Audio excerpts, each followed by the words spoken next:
My name is Agatha Brown. I am 29 years old. In my family, your worth was measured by your job title and the size of your bank account. My sister Jessica was the golden child, groomed for boardrooms and high society. And me. I was the family failure, the one they kept hidden because I struggled with social anxiety in high school.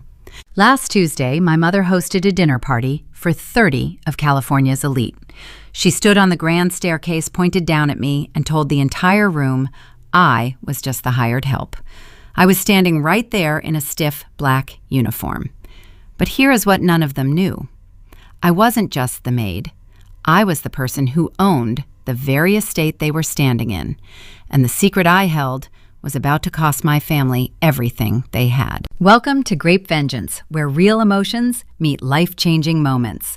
If you have ever been treated like a burden by the people who were supposed to support you, this story is for you. Drop a comment telling me your age and where you are listening from. I read every single one. And if you are new here, hit subscribe so you never miss a story. The cold Italian marble bit into my bare knees. The smell of lemon bleach stung my nose.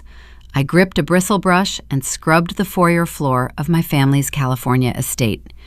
My arms ached. I had been cleaning since 6 in the morning. The heavy oak front door swung open. My mother Brenda walked in. She wore a tailored cream suit and a pair of designer heels caked in fresh garden mud. She did not stop at the floor mat. She walked directly across the pristine white marble I had just spent 2 hours scrubbing. Brown footprints trailed behind her. I stopped scrubbing and looked up. Brenda paused. She looked down at my wet, soapy hands. She dragged her right heel across the wet stone, intentionally leaving a thick streak of mud near my knee. "You missed a spot, Agatha," she said. Her tone was sharp, casual. I grabbed a clean rag and wiped the mud away. "Yes, Mother." She sighed and adjusted her diamond watch. "Since you could not secure a corporate job like a normal adult, you will work off your room and board here. I expect the guest bathrooms detailed before dinner. Do not embarrass us tonight." Footsteps echoed down the stairs. My sister Jessica descended holding a silk cocktail dress. She tossed the fabric over the banister. It landed on the wet floor inches from my bucket of dirty water. "Have that dry cleaned by 5. Jessica said, not even making eye contact. "And steam my rehearsal dinner gown while you are at it." My mother and sister walked into the formal dining room, their voices fading into light laughter. I stayed on my knees. I did not cry. I did not feel humiliated. I felt focused. My phone vibrated in the front pocket of my apron. I wiped my wet hands on my slacks and pulled it out. The screen lit up with an encrypted alert from my Swiss bank account. A wire transfer had just cleared. $45 million. My family thought I was a destitute failure begging for a place to sleep. They had no idea I spent the last 10 years building a data mining firm from the basement. They did not know I sold it for 9 figures. And they certainly did not know that 3 months ago, through a proxy holding company, I purchased the parent corporation that owned my father's real estate firm. I was their boss. I was their landlord. I put the phone back in my pocket and picked up the scrub brush. I was not scrubbing floors because I was trapped. I was scrubbing floors because a housemaid has keys to every room in the estate, including my father's locked home office. I needed proof of his dirty accounting, and I was going to find it today. I wrung out the scrub brush over the plastic bucket. The dirty water splashed against the sides. I stood up and wiped my hands on my canvas apron. My mother and sister were gone, their voices lost somewhere in the sprawling California estate. The foyer was spotless. Now I needed a reason to access the West Wing. My father Richard provided that reason 3 minutes later. He marched down the grand staircase, adjusting a silk tie. He smelled of expensive scotch and peppermint mouthwash. He did not look at me. He looked through me. "Agatha," he snapped, "stop dawdling. My home office smells stale. Go empty the trash, wipe down the baseboards, and polish the mahogany desk. Do not touch my files. The investors arrive in 4 hours, and I need that room immaculate." I kept my head down. "Yes, sir." He tossed a heavy brass key onto the floor. It clattered against the marble. He did not hand it to me. He expected me to pick it up like a dog fetching a bone. I bent down, my fingers wrapping around the cold metal. By the time I stood back up, the front door was already closing behind him. I walked down the long hallway toward the west wing.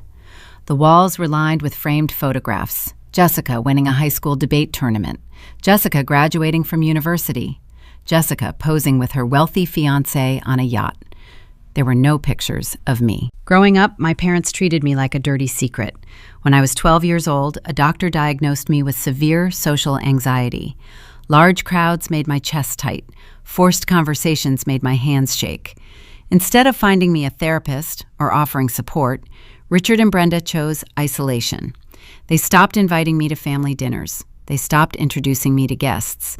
They called me the slow, embarrassing one. While they poured hundreds of thousands of dollars into private tutors, finishing schools, and designer wardrobes for Jessica, they left me alone in my bedroom. I was a stain on their perfect social image. I unlocked the heavy door to Richard's home office and stepped inside. The room was dark, lined with bookshelves and leather furniture. I locked the door behind me. I did not grab a dust rag. I walked straight to his desk. On my 18th birthday, Richard called me into this exact room. A corporate lawyer was sitting in the corner. Brenda stood by the window, sipping a mimosa. Richard slid a legal document across the desk and handed me a pen. He told me they were legally removing me from the family trust. He said my anxiety made me legally unfit to manage wealth. He claimed it was for my own protection. Brenda chimed in, saying I would only squander the money or let someone take advantage of me. They handed me a pen and demanded I sign away my birthright. I signed it. I did not argue, because arguing with them was useless. I opened the top drawer of his desk.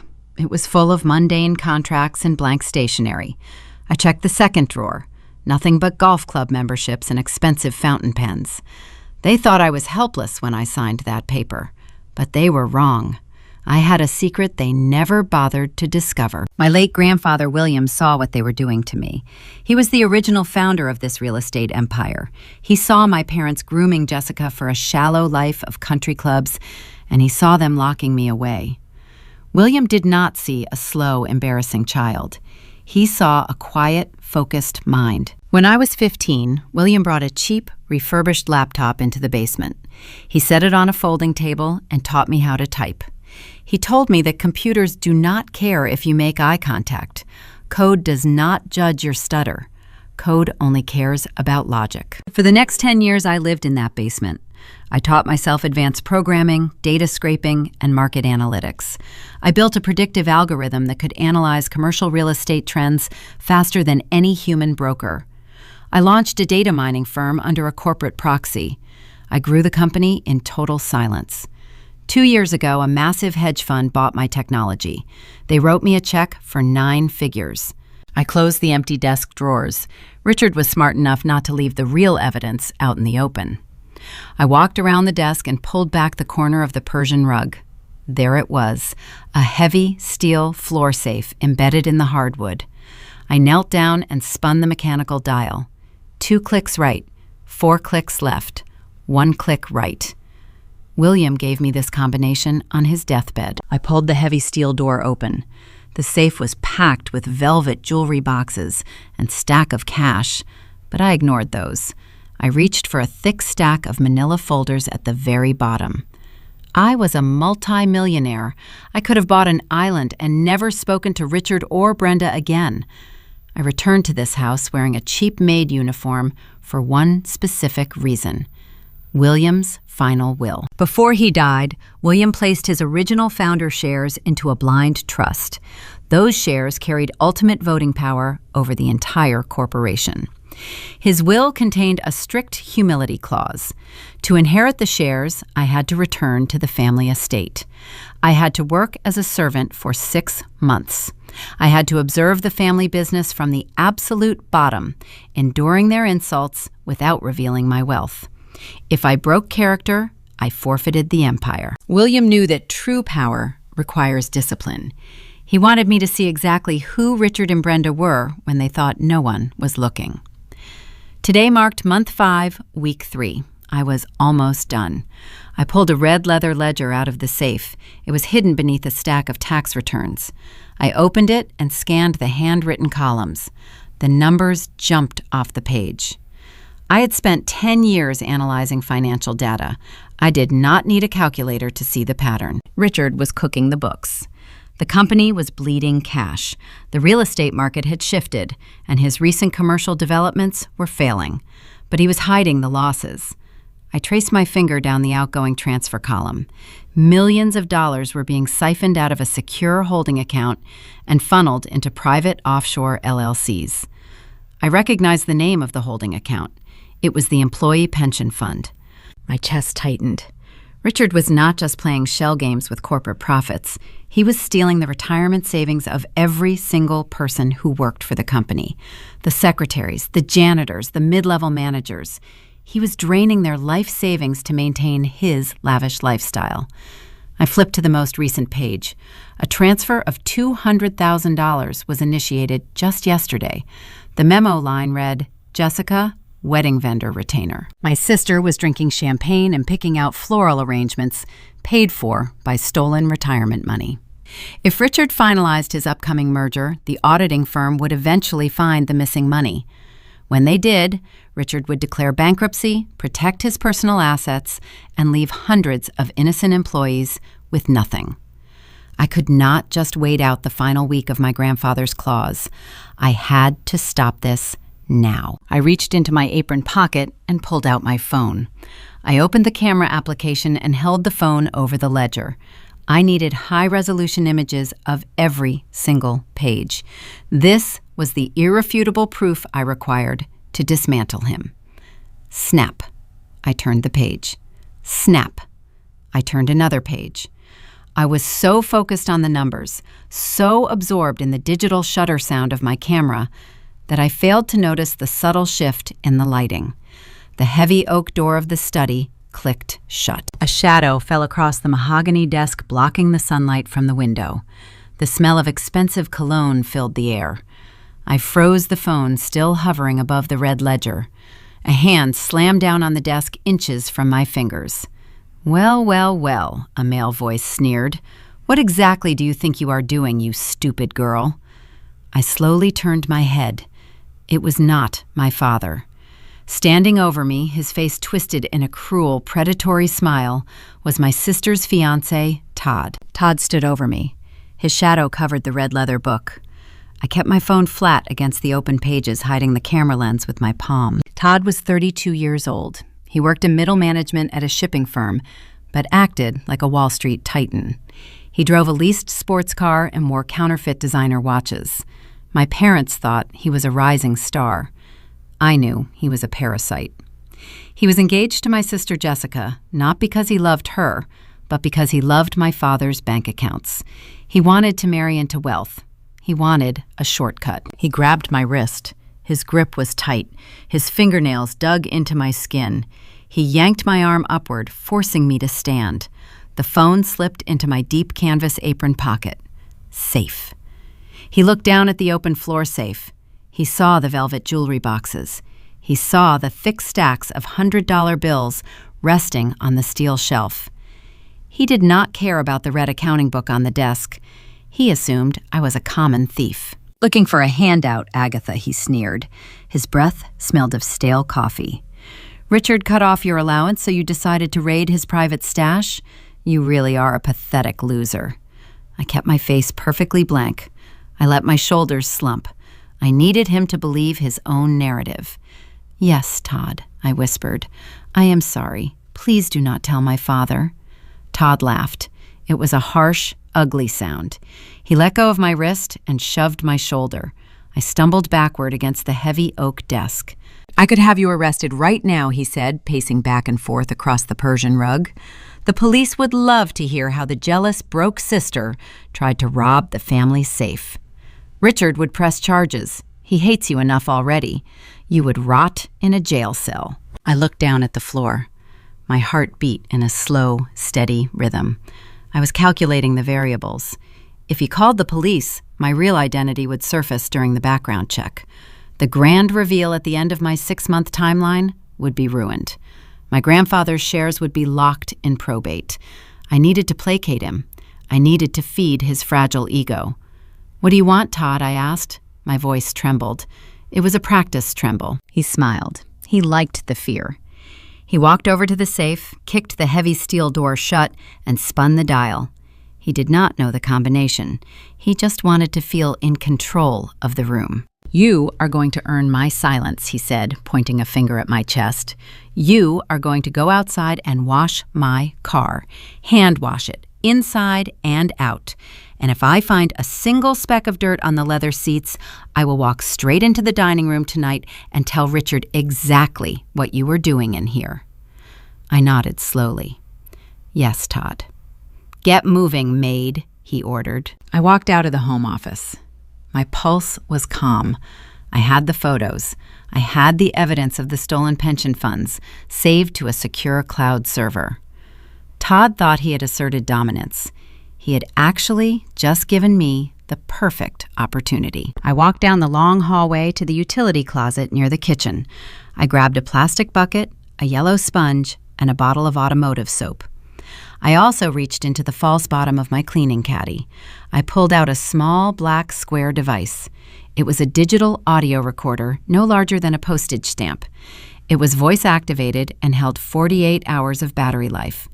I had purchased a dozen of them months ago, waiting for the right moment. Todd was arrogant. Arrogant people talk too much. They brag. They make mistakes on phone calls. I knew Todd was hiding his own financial troubles from Jessica.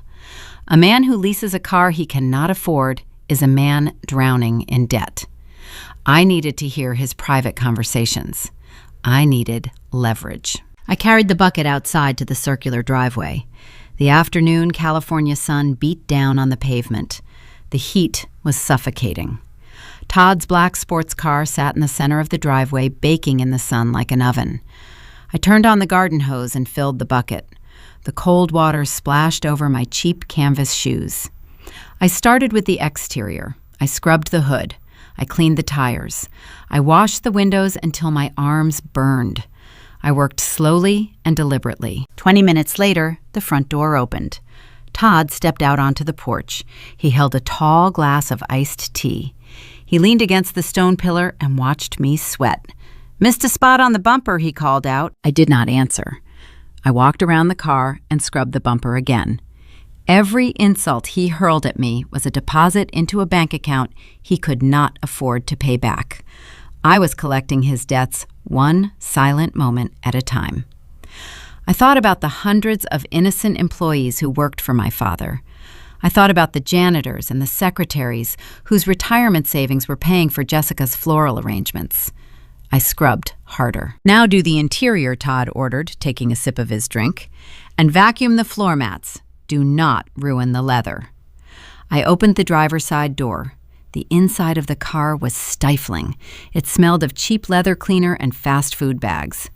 I knelt on the hot pavement and reached under the steering wheel. I wiped down the dashboard. I polished the center console. Todd was still watching from the porch. I needed a distraction. I needed him to look away for exactly 3 seconds. I leaned back and intentionally knocked the plastic bucket over with my elbow. Soapy water flooded across the hot asphalt, soaking my shoes and the hem of my pants. Todd rolled his eyes. "You are so clumsy," he muttered, turning around to walk back inside the air-conditioned house. "Let me know when you are done making a mess." The heavy front door clicked shut behind him. The moment he was gone, I moved. I peeled the adhesive backing off the small black recorder. I reached deep under the driver's seat, feeling for the metal structural bar.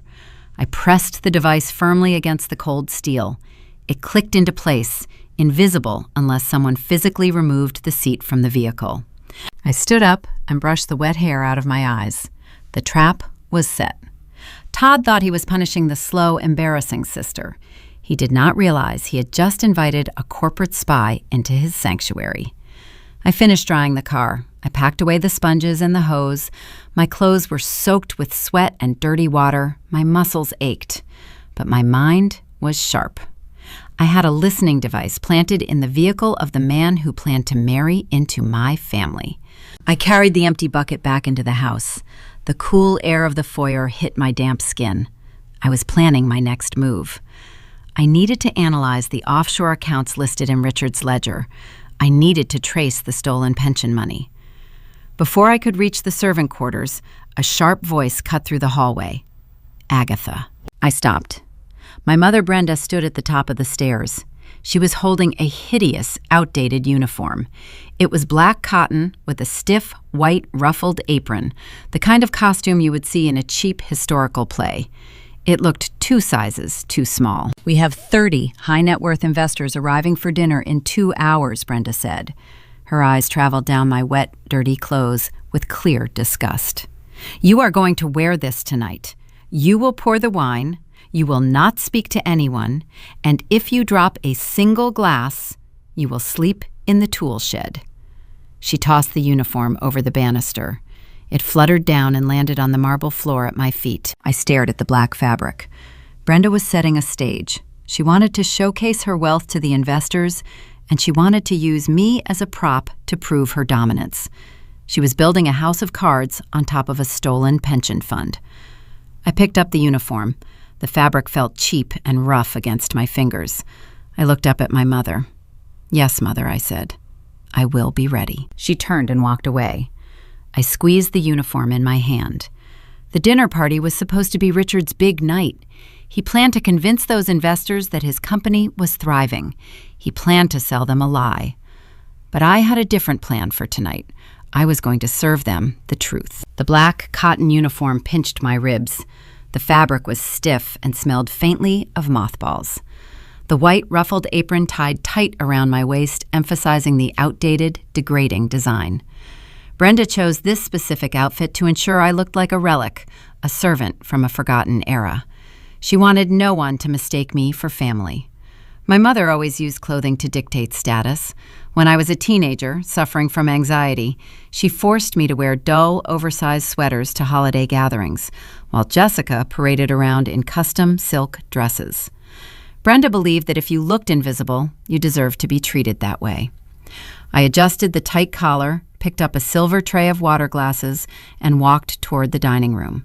The space glowed with warm light from the crystal chandelier. 30 guests sat around the long mahogany table. Caterers hired from a high-end agency moved seamlessly around the room, serving courses of seared scallops and truffle risotto. I was assigned to pour the drinks. The guests wore bespoke suits and diamond jewelry. They were the apex predators of the California real estate market. I approached the head of the table. Richard held a crystal glass of bourbon. He projected his voice, commanding the attention of the room. "Gentlemen, ladies, thank you for joining us tonight. As you know, the commercial sector has faced headwinds, but our firm continues to outpace the market." He smiled a practiced predatory grin. It was a lie. The red ledger hidden in his safe proved his commercial properties were drowning in debt.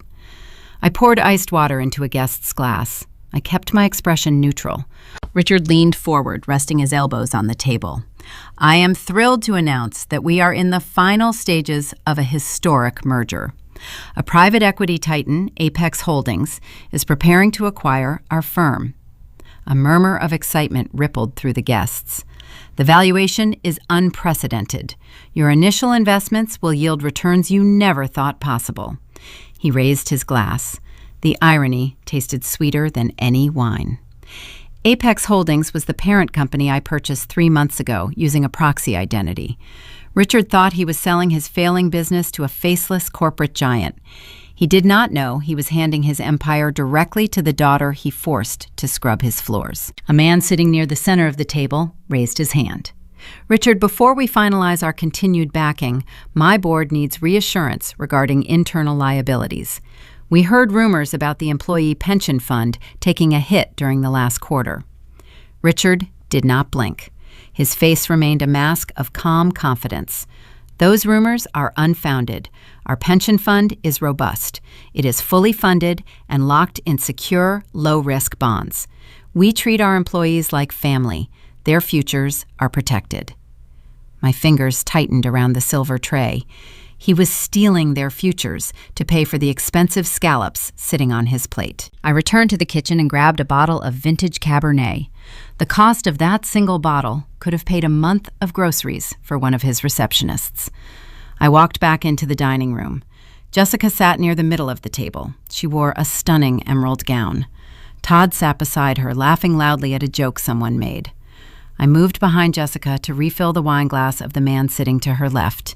He wore a sharp gray suit. I stepped forward. I tilted the heavy glass bottle. The dark red liquid began to pour. Jessica glanced over her shoulder. She saw me. Her eyes narrowed into a cold, calculated squint. She shifted her weight. She thrust her right elbow backward with sudden force. The sharp point of her elbow struck my lower ribs. The sudden impact knocked the breath out of me. My arm jerked forward. The heavy bottle slipped. A thick wave of Cabernet slashed across the table. It soaked the pristine white linen tablecloth. It splashed directly onto the chest of the man sitting next to her. The man jumped out of his chair gasping as the cold wine soaked his expensive gray suit. The dark red stain spread rapidly across the fabric, looking like a fresh wound. The entire dining room went dead silent. The clinking of silverware stopped. 30 pairs of eyes snapped toward me. Brenda pushed her chair back. The wood shrieked against the floor. She marched around the table, her face flushed with fury. She did not attempt to keep her voice down. She wanted an audience. "You useless, clumsy idiot," she hissed, her voice echoing in the silent room. She snatched the wine bottle out of my hands. "Look what you have done. You ruin everything you touch. You are a pathetic embarrassment." She stood inches from my face, breathing heavily. I lowered my chin. I let my shoulders hunch inward. "I am sorry, Mother," I whispered, keeping my voice shaky. Jessica bumped my arm. I lost my balance. "Excuse me," Jessica scoffed, dabbing at her dry emerald gown with a napkin. "I did no such thing. You tripped over your own feet. You are always so careless and uncoordinated." Todd chuckled softly, shaking his head. Brenda pointed a sharp fingernail at my chest. "Do not dare blame your sister for your own incompetence. You will pay for his dry cleaning. I am docking your pay for the next 2 months. Not that you earn anything anyway. Now get a towel and clean up this mess, then get out of my sight." I nodded quickly. I grabbed a white cloth napkin from the serving cart. I knelt beside the investor in the ruined gray suit. I began to dab at the dark red stain on his jacket. The other guests turned away, whispering among themselves. They saw a pathetic maid groveling on the floor. They saw a broken woman. But the man in the gray suit did not see a maid. His name was Elias Thorne. He was not a wealthy real estate investor. He was a forensic auditor. I hired his firm weeks ago. He infiltrated Richard's inner circle, posing as an independent backer. I kept my head down, wiping the soaked fabric. Elias leaned in close, pretending to brush the liquid off his lapel. "The offshore accounts matched the data you suspected," he whispered. His voice was calm, barely a breath beneath the noise of the room. "He is hiding the stolen pension money in a series of shell companies in the Cayman Islands. I secured the routing numbers this afternoon." I did not look up. I continued dabbing the cloth. "Good," I whispered back. "Upload the routing data to the secure server tonight. We are moving to the next phase." Elias nodded slightly and stepped back, playing the role of the annoyed guest. Brenda ordered a caterer to bring him club soda. She pointed toward the kitchen door, glaring at me. I stood up, holding the stained red cloth. I turned and walked away. The heavy dining room doors swung shut behind me, cutting off the sound of Richard apologizing to the table. I walked down the long, quiet hallway toward the servant quarters. The trap was setting perfectly. I had the ledger photos. I had the offshore routing numbers. Richard's false empire was crumbling, and he was too busy bragging to notice. I turned the corner and reached for the brass handle of the laundry room door. I needed to dispose of the stained towel. I pushed the door open and stepped inside. The room was dark. Before I could reach the light switch, the door slammed shut behind me. A hand shot out from the shadows and grabbed my shoulder, shoving me hard against the washing machine. The hard metal edge of the washing machine dug into my spine. The laundry room was pitch black. The smell of bleach and damp towels filled the tight space. I tried to push forward, but a heavy arm pinned my chest. Someone flipped the overhead light switch. The fluorescent bulbs flickered and hummed to life. Todd stood inches from my face. His jaw was clenched. His eyes burned with a manic energy. He locked the door behind him and leaned against the frame, blocking my only exit. I kept my hands at my sides. I held the wine-stained napkin tight in my right fist. Todd breathed heavily, his chest heaving under his tailored suit jacket. He reached into his pocket and pulled out a small object. He held it up to the harsh light. It was the black digital audio recorder, the one I stuck under his car seat 3 hours ago. My pulse spiked for a fraction of a second, but my mind instantly went to work. I analyzed his posture. I read the expression on his face. He was angry, yes, but he was not terrified. If he knew I was investigating his offshore accounts and Richard's embezzlement, he would be in a panic. He would be calling his lawyers. Instead, he looked triumphant. He looked like a hunter who just caught a mouse. "You thought you were so clever, Agatha," he whispered, taking a step closer. "You thought you could sneak around my car and gather little secrets." I let my lower lip tremble. I forced my breathing to become shallow and rapid. I played the role of the terrified, caught servant. "Todd, I do not know what that is," I stammered, shrinking back against the cold enamel of the washing machine. "Do not insult my intelligence," he snapped. He tossed the small black square into the air and caught it. I found this stuck under my seat when I went to grab my cigars. A cheap voice recorder. "You really are desperate for cash, aren't you?" I blinked, genuinely confused for a moment by his leap in logic. He stepped into my personal space. The smell of his expensive cologne mixed with the bleach in the air. "I know exactly what you are doing," he said, lowering his voice to a menacing whisper. "You are broke. Richard cut you off. You scrub floors for loose change. You placed this bug in my car because you wanted to catch Jessica screaming at me. You wanted to record her throwing a tantrum so you could sell the audio to a gossip tabloid. You wanted a quick payday at her expense." I almost smiled. His arrogance blinded him. Todd could not fathom a world where the quiet maid was orchestrating a corporate takeover. He could only imagine petty, low-class schemes. He projected his own greed onto me. I shook my head, keeping my eyes wide. "Please, Todd, I am just trying to survive. I will not do it again." He laughed, a cold, hollow sound.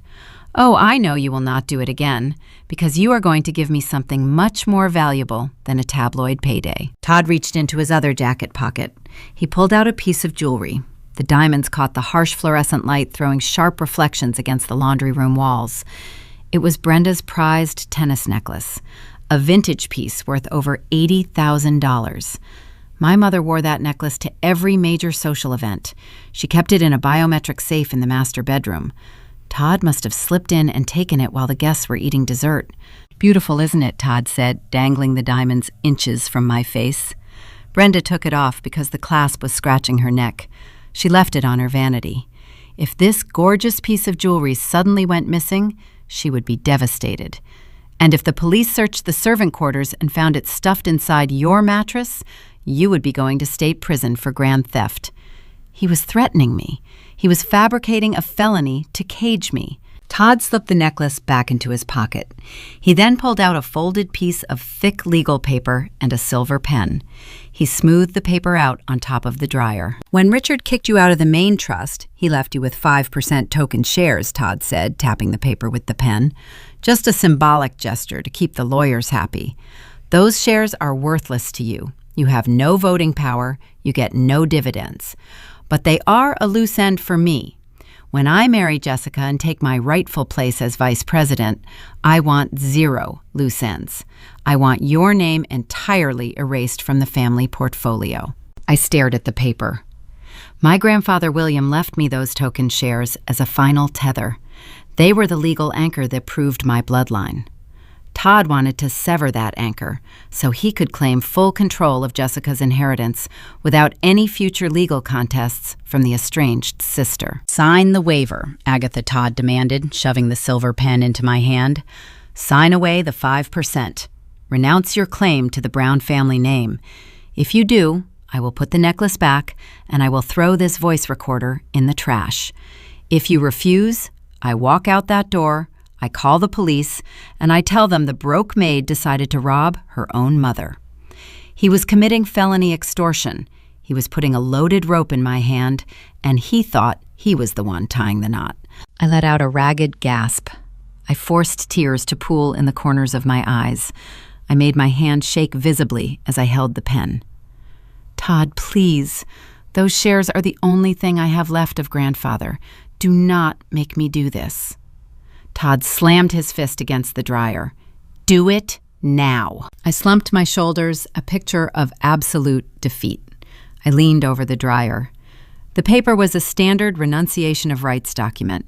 It was legally binding, provided the signature matched the one on file with the state registry. I pressed the pen to the paper. I signed my name. But I did not sign my real name. 10 years ago, when I started building my data mining firm, my grandfather's private attorneys taught me a safeguard. They knew I might face hostile corporate environments. They instructed me to create a duress signature, a specific, intentional variation of my handwriting that signaled a contract was signed under threat. Instead of looping the letter A in my first name, I broke the stroke and added a sharp, unnatural angle. Instead of my actual middle initial, I used the letter E. To the untrained eye, it looked like a messy, hurried signature of a terrified woman.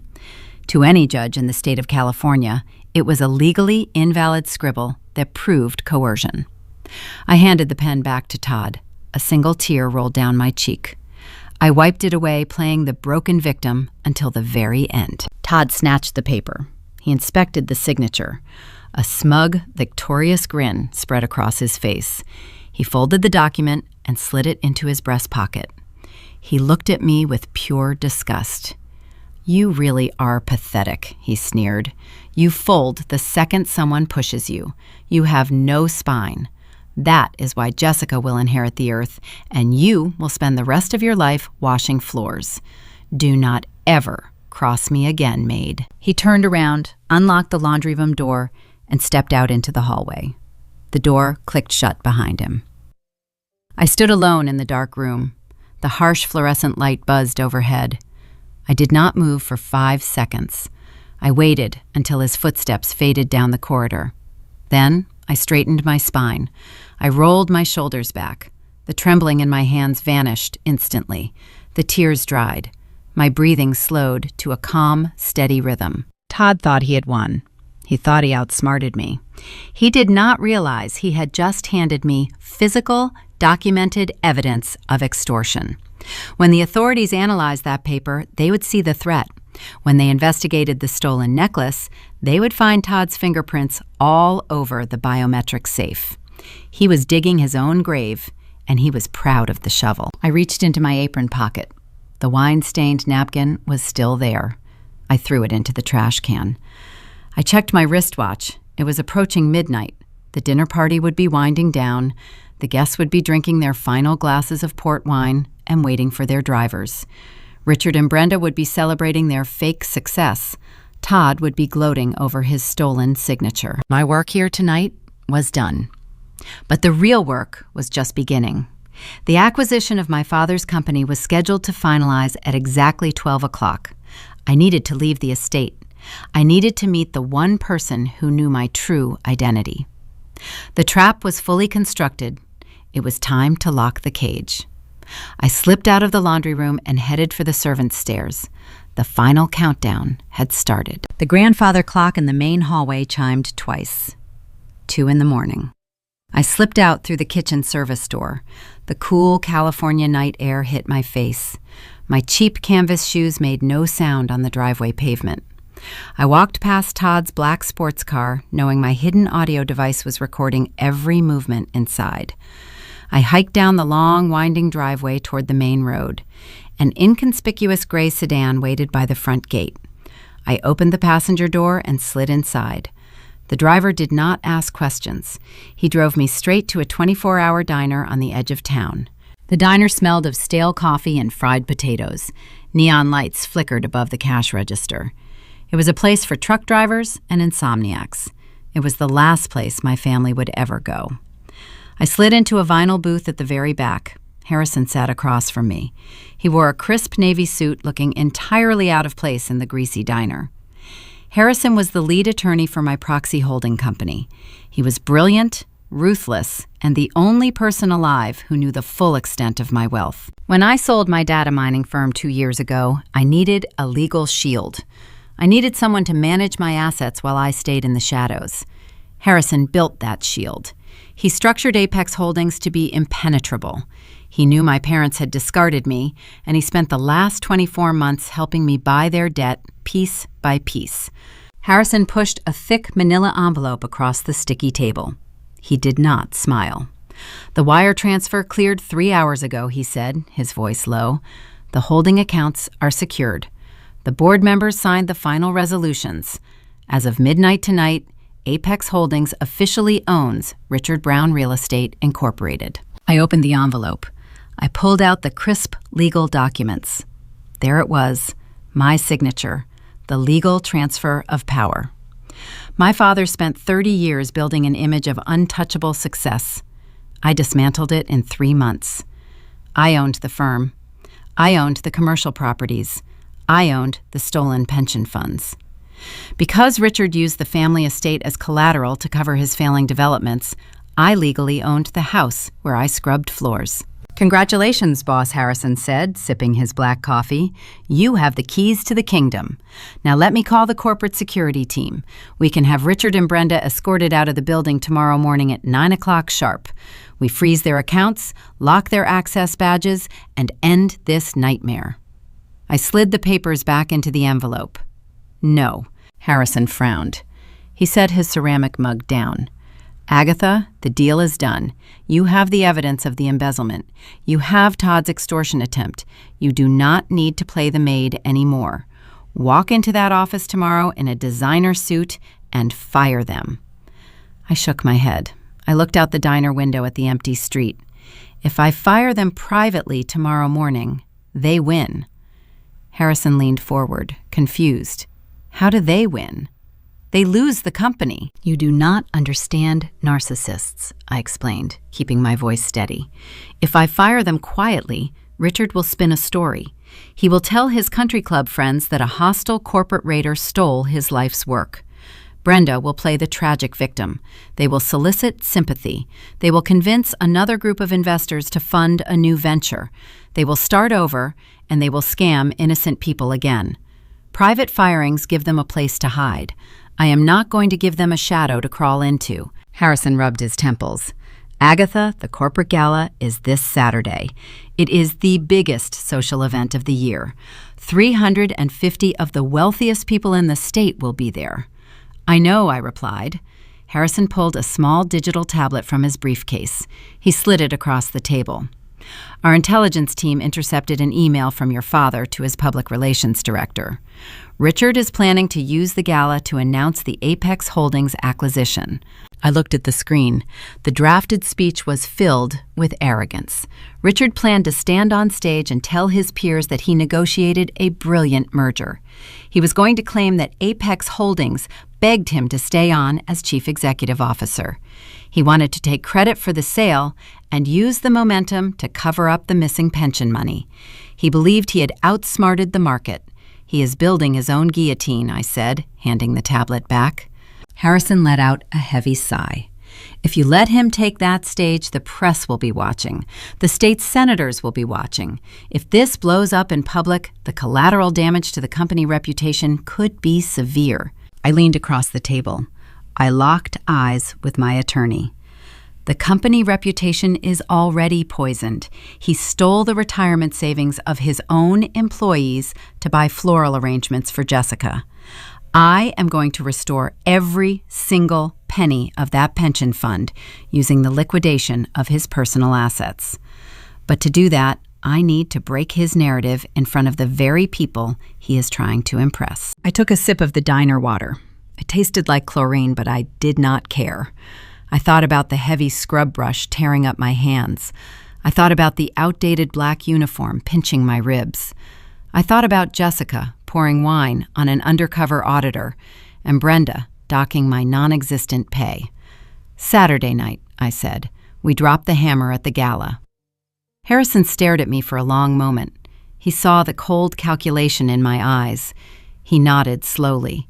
Protocol Zero. Protocol Zero, the contingency plan we designed months ago. A public, corporate execution. What is your move until then? Harrison asked, packing his documents back into the leather briefcase. You still have 4 days until the gala. I am going to go back to the estate, I answered. I am going to wash their laundry. I am going to serve their breakfast. I am going to let them believe they hold all the power. Because the higher they climb their pedestal, the harder they will shatter when I pull the floor out from under them. Harrison stood up from the vinyl booth. He buttoned his suit jacket. I will have the security teams positioned at the hotel ballroom on Saturday. The auditors are standing by. Do not let them suspect a thing, Agatha. They only see what they want to see, I replied. And they only see a maid. I left the diner and rode back to the estate in the gray sedan. The sky was turning a faint shade of purple. Dawn was approaching. I slipped back through the kitchen service door, moving like a ghost through the silent house. The marble foyer was dark. The grand staircase loomed above me. I walked down the narrow hallway to the servant quarters. My small room was located next to the laundry area. It was cramped, holding only a twin bed and a cheap wooden dresser. I opened the door. I stopped dead in my tracks. The small desk lamp was turned on. The drawers of my wooden dresser were pulled open. My clothes were scattered across the thin carpet. Someone had searched my room while I was gone. My pulse hammered in my throat. I scanned the tiny space. My hidden cleaning caddy, the one with the false bottom, where I kept my spare audio recorders and encrypted drives, was knocked over. The supplies were spilled across the floor. I stepped inside and closed the door. I checked the false bottom. The compartment was still sealed. Whoever tossed my room had been looking in a hurry. They were searching for physical cash or stolen jewelry. They were looking for Brenda's diamond tennis necklace. Todd. He did not trust the extortion document I signed. He came looking for insurance. He wanted to plant the stolen necklace in my room to ensure my arrest if I ever tried to cross him. But the necklace was not here, and my encrypted drives were safe. I sat on the edge of the twin bed. The sun began to rise, casting long shadows across the torn-apart room. Todd was accelerating his timeline. He was getting paranoid. Paranoid men make dangerous mistakes. A sharp knock hammered against my bedroom door. It was heavy, demanding, and loud enough to wake the entire wing. Agatha. My mother's voice shrieked through the thin wood. Get up immediately. I stood up and opened the door. Brenda stood in the hallway, wearing a silk robe. Her face was pale, and her hands were shaking with raw fury. Where is it? She demanded, stepping into my room and ignoring the mess on the floor. Where is my diamond necklace? The conflict was no longer simmering in the shadows. The fire had just breached the walls, and I was standing right in the center of the flames. Brenda stood in my doorway, her silk robe glowing in the dim morning light. She demanded to know where her vintage diamond necklace was. Her eyes darted around my trashed bedroom. She accused me of stealing it to fund an escape. I sat on my twin bed and kept my voice perfectly flat. I reminded my mother that her jewelry box was locked behind a biometric scanner. It required her fingerprint to open. A housemaid with a metal key could never breach that safe. Footsteps hurried down the hall. Todd appeared behind Brenda. He looked pale. He held the glittering diamond piece in his right hand. He quickly explained that he found the necklace near the master bathroom sink. He lied effortlessly, claiming Brenda must have dropped it before bed. Brenda snatched the jewelry from his hands, relieved but still angry. She refused to apologize to me. Instead, she blamed me for the messy state of my room and ordered me to start scrubbing the grand ballroom. The gala was less than 48 hours away. Saturday arrived with a chaotic frenzy. 350 of the wealthiest investors, politicians, and socialites in California were expected to attend the corporate event tonight. The estate swarmed with florists arranging white orchids and caterers setting up champagne towers. I wore my black cotton uniform. My hands were raw from polishing silver cutlery. When I was a teenager, these annual galas were my worst nightmare. Richard and Brenda hated explaining my social anxiety to their wealthy friends. They solved the problem by erasing me. Every year on the day of the gala, they sent me to a cheap motel on the edge of town with a stern nanny. I sat in a dingy room watching television while my sister Jessica paraded around our home in custom silk gowns. I was banished so they could pretend they had a perfect family. Now I was finally allowed to attend, but only because a maid blends into the background. Brenda summoned me to the main kitchen at noon. She sat in a velvet chair while a professional styling team worked on her hair. The air smelled of expensive hairspray and roasting duck. Jessica stood nearby admiring her own reflection in a silver tray. Brenda handed me a thick, laminated card. I took it. The rules for the evening were printed in bold, black ink. My mother wanted no mistakes. She dictated my night with military precision. I was assigned to the coat check alcove near the front entrance. I was forbidden from stepping foot inside the main ballroom. I was not allowed to make eye contact with the high net worth guests. If anyone spoke to me, I was instructed to nod and remain silent. "And your dinner will not be provided by the catering staff," Brenda added, glaring at my dirty apron. "You will eat a cold sandwich in the detached garage. We cannot have the hired help hovering around the buffet tables. You smell like industrial cleaner." I held the laminated card tightly. "Yes, Mother, I understand." The kitchen doors swung open. Richard marched into the room. He wore a custom tuxedo that cost more than a luxury car. He looked incredibly smug. Todd trailed closely behind him, acting like a loyal lapdog. Todd had clearly spent the last 2 days trying to secure his position as the future vice president. Richard reached into his tuxedo jacket. He pulled out a folded piece of thick legal paper. He dropped it onto the kitchen island counter. It landed with a soft thud. I recognized the paper immediately. It was the renunciation document Todd forced me to sign in the laundry room. Todd used my supposed surrender to prove his worth to my father. He presented the signed extortion letter as a trophy. Richard tapped the paper with his index finger. He looked at me with pure contempt. "Todd showed me the little agreement you two made," Richard said, a cruel smile forming on his lips. "I must admit I am impressed. I thought you would fight much harder to keep your tiny 5% share of the family trust. But you always were weak, Agatha. You crumble under the slightest pressure." I looked at the document. I saw the broken letter A and the incorrect middle initial E. The duress signature. They thought they were holding a legal victory. They were actually holding physical proof of felony coercion. "You are officially severed from the Brown family name," Richard gloated, leaning over the marble counter. "You have zero claim to my company. You have zero claim to this estate. When the Apex Holdings merger is announced tonight, you will not see a single penny of the profits. You are entirely, legally erased." Brenda laughed. It was a sharp, wicked sound. She waved her hand dismissively at me. "You are nothing but help now, Agatha. We are kicking you out of the servant quarters on Monday morning. Pack your cheap bags. You can go wash floors at a fast food restaurant. You do not belong at this table.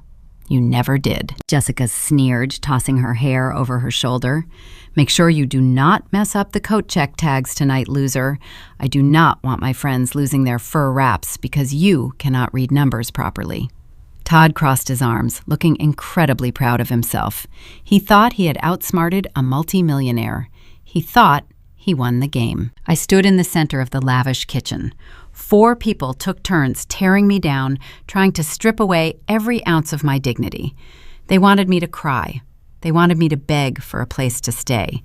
They expected the anxious, broken girl they created a decade ago. I did not give them a single tear. I kept my face completely stoic. My breathing was slow and measured. I looked at Richard, then at Brenda, then at Jessica and Todd. I absorbed every insult. Every cruel word was a pebble, adding to a massive avalanche they could not see coming. They were standing at the bottom of a mountain, screaming at the snow to fall. "I will do my job perfectly tonight," I said softly. I turned around and walked out of the kitchen. I walked down the long hallway toward the front foyer.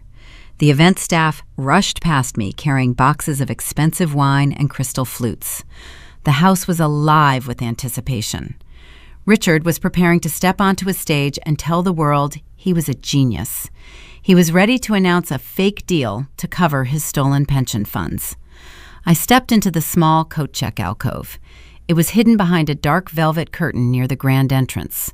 I was isolated, invisible, exactly where they wanted me. I reached into the deep pocket of my black cotton uniform. I bypassed the laminated rule card. My fingers wrapped around my cheap burner phone. I pulled the device out and unlocked the screen. The encrypted messaging application glowed in the dim light of the alcove. I opened the chat with Harrison Vance, my lead corporate attorney. He was currently sitting in a black SUV parked outside the estate gates, waiting for my signal. The legal traps were set.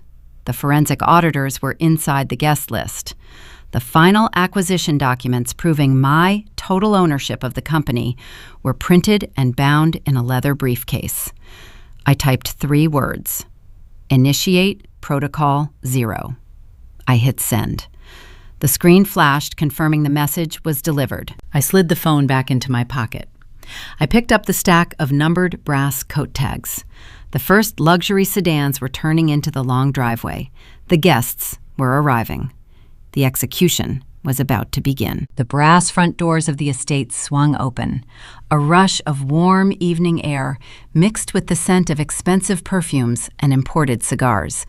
Outside valets in sharp red vests sprinted across the circular driveway, parking an endless line of luxury vehicles. Inside, the grand foyer buzzed with the sound of a live string quartet playing classical music from the balcony. Waiters carried silver trays stacked with crystal champagne flutes. The annual corporate gala had officially begun. I stood inside the small coat check alcove near the entrance.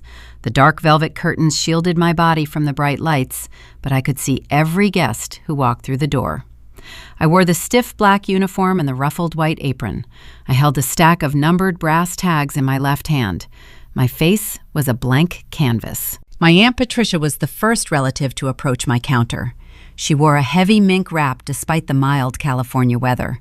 She dumped the fur onto my counter, nearly knocking over a small stack of tickets. Patricia always despised me. When I was a teenager struggling with panic attacks, she told my mother I needed to be locked in a psychiatric facility. She valued social perfection above human decency.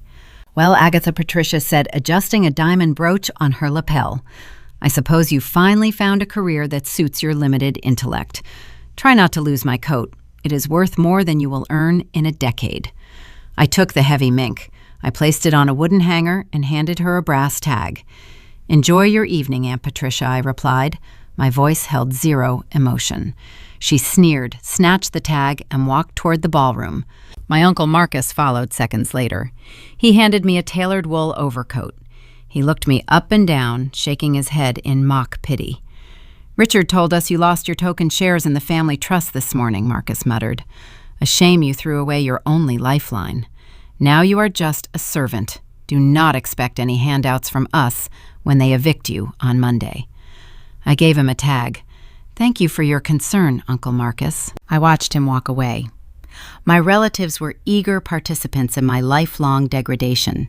They enabled Richard and Brenda. They cheered when my parents poured money into Jessica. They looked the other way when I was banished to the shadows.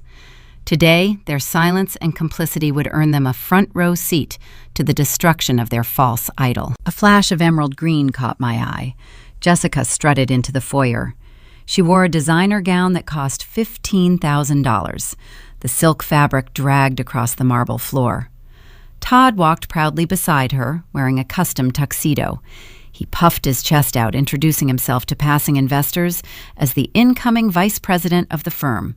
He shook hands, slapped shoulders, and laughed loudly at his own jokes.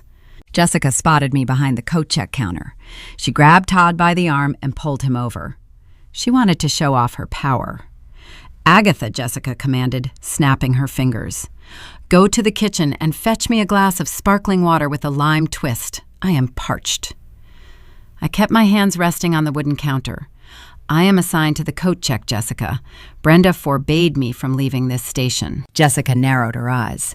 Do not talk back to me, you glorified maid. I am giving you a direct order. Todd leaned over the counter. He smiled, thinking he held my fate in his breast pocket with that fake extortion document. You heard your sister. Go get the water.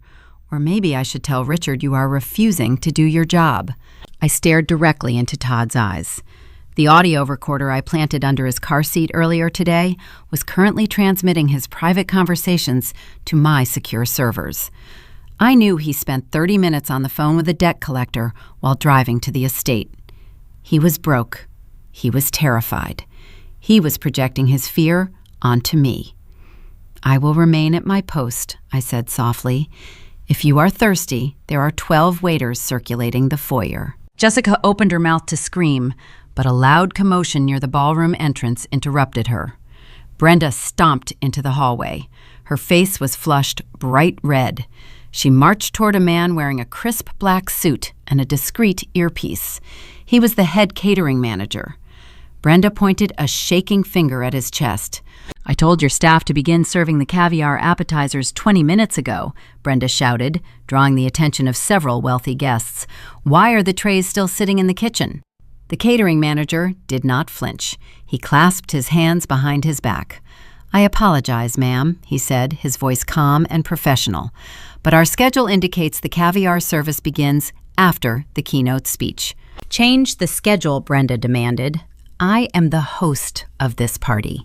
I am ordering you to serve the food right now. The manager pulled a digital tablet from his jacket. He tapped the screen. I am sorry, ma'am, but we cannot comply. Our agency was contracted directly by Apex Holdings. Our strict instructions come from the legal owner of this estate.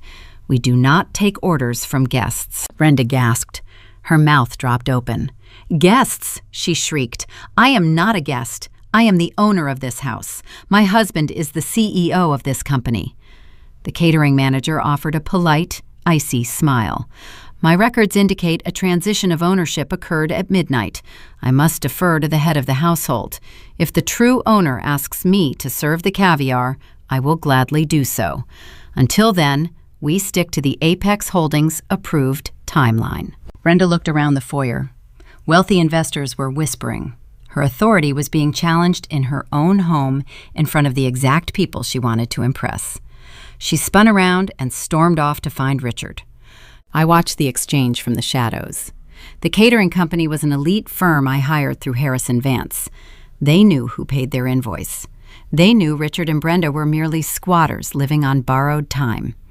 The cracks in my parents' reality were beginning to spread. Near the grand staircase, Richard paced back and forth. He checked his diamond watch every 10 seconds. He held a leather binder tucked under his arm. Inside that binder were the ceremonial transition papers he planned to sign on stage. He wiped a bead of sweat from his forehead. A senior executive approached him. Richard, it is almost time for the speech. Where is the CEO of Apex Holdings? Richard gritted his teeth. His fake smile looked painful. They are late. The liaison assured me the buyer would be here tonight to shake my hand and announce my continued role as chief executive. The executive frowned. If they do not show up, the press will eat us alive. The investors are already asking questions about the delayed merger documents. I know, Richard snapped his voice tight with panic. We proceed as planned. I will give the speech. I will announce the deal. We force Apex Holdings to honor the verbal agreements in the public eye. Get the microphone ready. Richard was desperate. He needed the photograph of him signing the fake deal. He needed the investors to believe his pension fund was secure. He was a cornered animal willing to tell a massive lie to hundreds of people just to survive one more day. The string quartet stopped playing. A loud chime echoed through the sound system, signaling the guests to take their seats inside the main ballroom. The heavy wooden doors opened wide, revealing rows of circular tables covered in white silk and centerpieces made of rare orchids. The crowd began to funnel into the room. Jessica and Todd linked arms, smiling for a photographer as they walked down the center aisle. Patricia and Marcus followed, chatting loudly about their stock portfolios. Brenda stood near the front row, forcing a bright smile while glaring daggers at the catering staff. Richard walked onto the large stage. He adjusted the microphone stand. The room slowly quieted down. 350 powerful people turned their attention to the man they believed was a real estate titan. I stood in the coat check alcove, alone. The foyer was empty. The brass tags were organized. My shift in the shadows was over. I unfastened the strings of my ruffled white apron. I let the cheap fabric fall to the marble floor. I smoothed the dark slacks of my uniform. I stepped out from behind the velvet curtain. Richard tapped the microphone. The sound echoed through the speakers. "Ladies and gentlemen, please take your seats," he announced. "We have historic news to share tonight." I began to walk toward the ballroom doors. My footsteps were silent. The executioner was entering the room. I paused at the heavy double doors of the main ballroom. The lighting was dimmed, focusing all attention on the raised stage at the front. 350 guests sat at circular tables, sipping champagne and waiting for a spectacle. They were about to get one. Richard stood behind the wooden podium. He tapped the microphone. The screech of feedback silenced the room. He smiled, projecting the image of a seasoned corporate leader. Friends, partners, esteemed guests. Richard began, his voice booming through the speakers. "We gather tonight to celebrate a milestone. 30 years ago, this company was just a vision. Today, it is a cornerstone of the California real estate market." He was taking credit for my grandfather's work. William built the foundation of the firm before Richard ever signed a contract. My father inherited a thriving business and spent 3 decades running it into the ground. But in a room full of wealthy investors, perception mattered more than reality. We pride ourselves on family values. Richard continued, placing a hand over his heart. "We believe in loyalty. We believe in protecting the people who build our success. I know many of you read the financial papers. You see the changing market. You hear whispers of instability. Let me assure you, our foundation is solid rock." I watched the undercover auditor Elias Thorne sitting at a table near the center aisle. He swirled a glass of club soda. He wore a fresh suit jacket, replacing the one Jessica ruined with red wine. Elias looked at the stage with a blank expression, knowing full well that Richard was actively lying to federal regulators and private backers. "Our employee pension fund is robust and fully secured." Richard lied, his voice echoing across the silent room. "We protect our workers, because a company is only as strong as its lowest paid employee." The hypocrisy was suffocating. I thought about the red ledger in his floor safe. I thought about the offshore routing numbers proving he drained the retirement accounts of the very workers he claimed to protect. He was using their life savings to fund the lavish party we were all attending. Richard gestured toward the front row. "And speaking of family, I want to bring someone very special to the stage, the future of this enterprise, my brilliant daughter, Jessica." The crowd erupted into polite applause. Jessica stood up, smoothing the front of her expensive emerald gown. She climbed the stairs to the stage, glowing under the spotlight. Todd sat in the front row, clapping louder than anyone else, wearing a smug grin. He envisioned himself stepping into the vice president role the moment Jessica took the reins. Richard wrapped his arm around Jessica. "She has the sharpest business mind I have ever seen. She will lead us into the next decade. When the Apex Holdings merger is finalized this week, Jessica will step up as the new face of our legacy." Jessica leaned into the microphone. "Thank you, Daddy.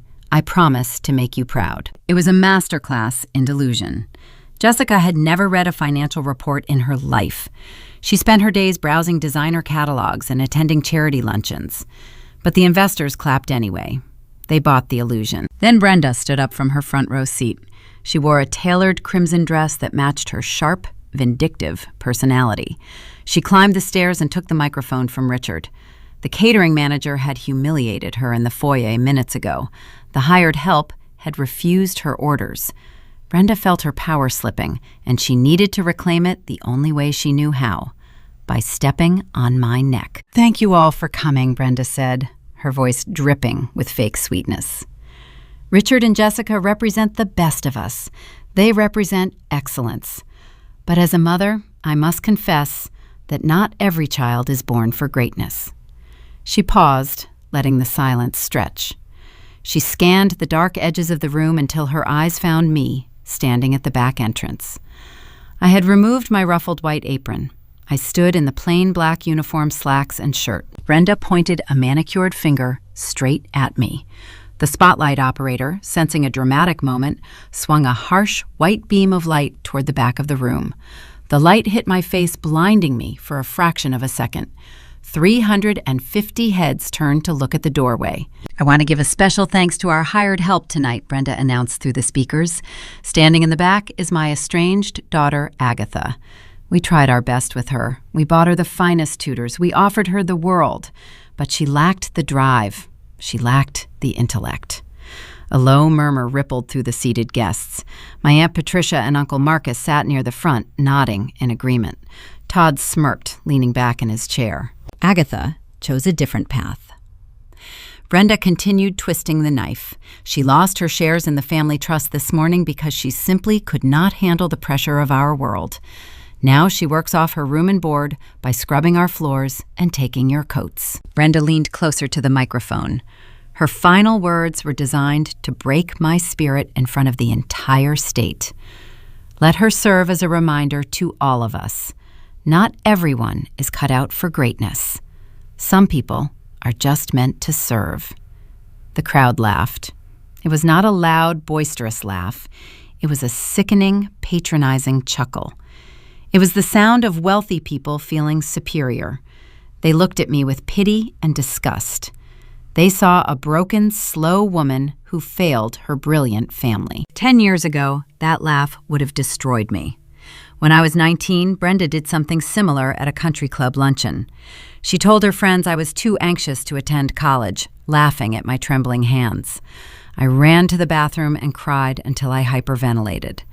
I let her define my reality. But I was no longer 19. I was 29 years old. I spent 10 years in a basement learning how to dismantle corporate empires. I built a technology firm that changed an entire industry. I held the routing numbers to Richard's secret bank accounts in my pocket. I did not shrink away from the spotlight. I did not drop my head. I did not run out the back door. I looked directly at Brenda. She stood on the stage waiting for me to flee.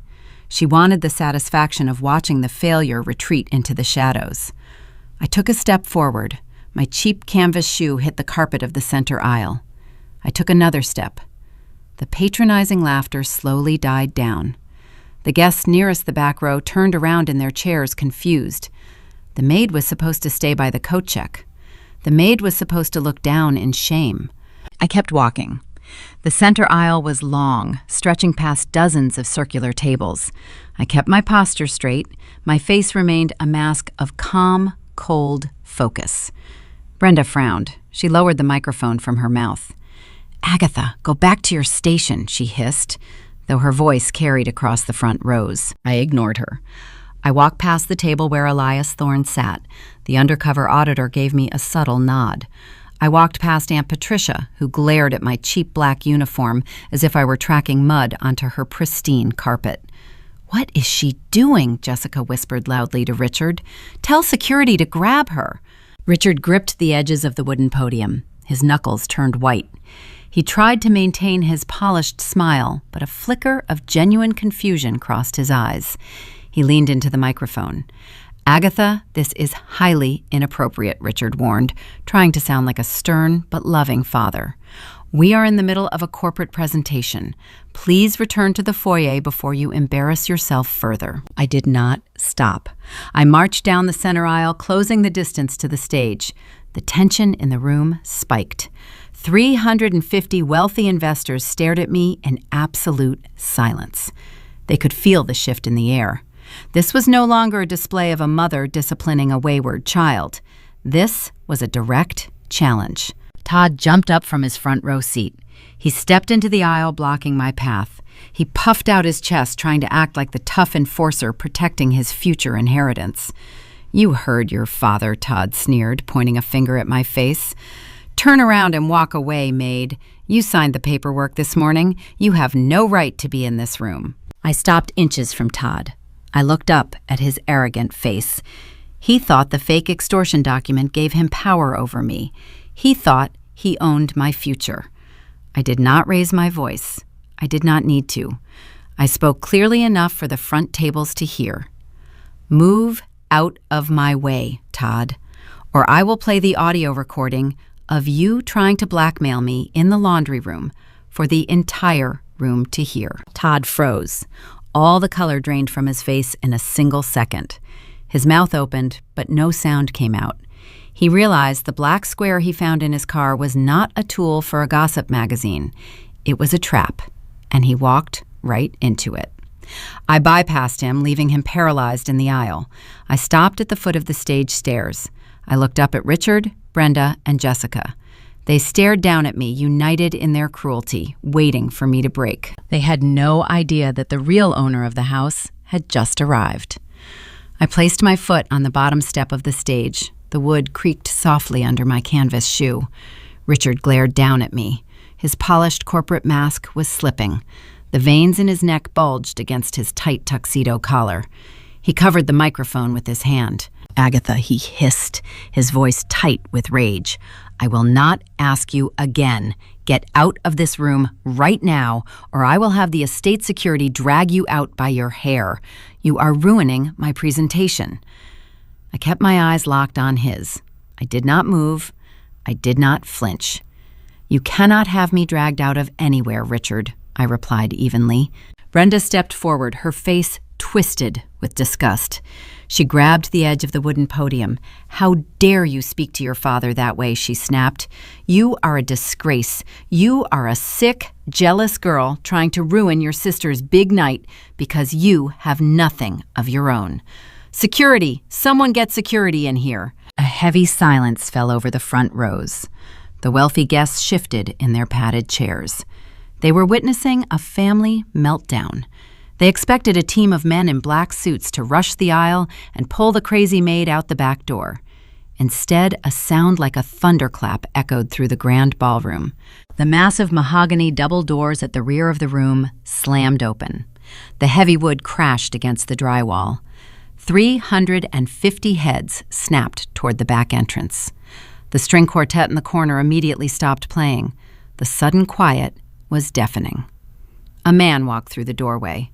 It was Harrison Vance. He wore a custom navy suit that radiated authority. His posture was rigid. His face was carved from granite. Harrison was a corporate liquidator. He spent his entire career dismantling corrupt companies and gutting fraudulent executives. He was a predator in a boardroom. Tonight, he was my executioner. Harrison did not come alone. 2 men flanked him. They were built like brick walls, wearing tactical black suits and discreet earpieces. They did not look like standard event bouncers. They looked like professional private military contractors. The 2 guards stepped into the ballroom and immediately secured the heavy doors blocking anyone from leaving. Richard gasped into the microphone. A loud screech of feedback pierced the air. "What is the meaning of this?" Richard shouted, squinting past the stage lights. "Who let you in here?"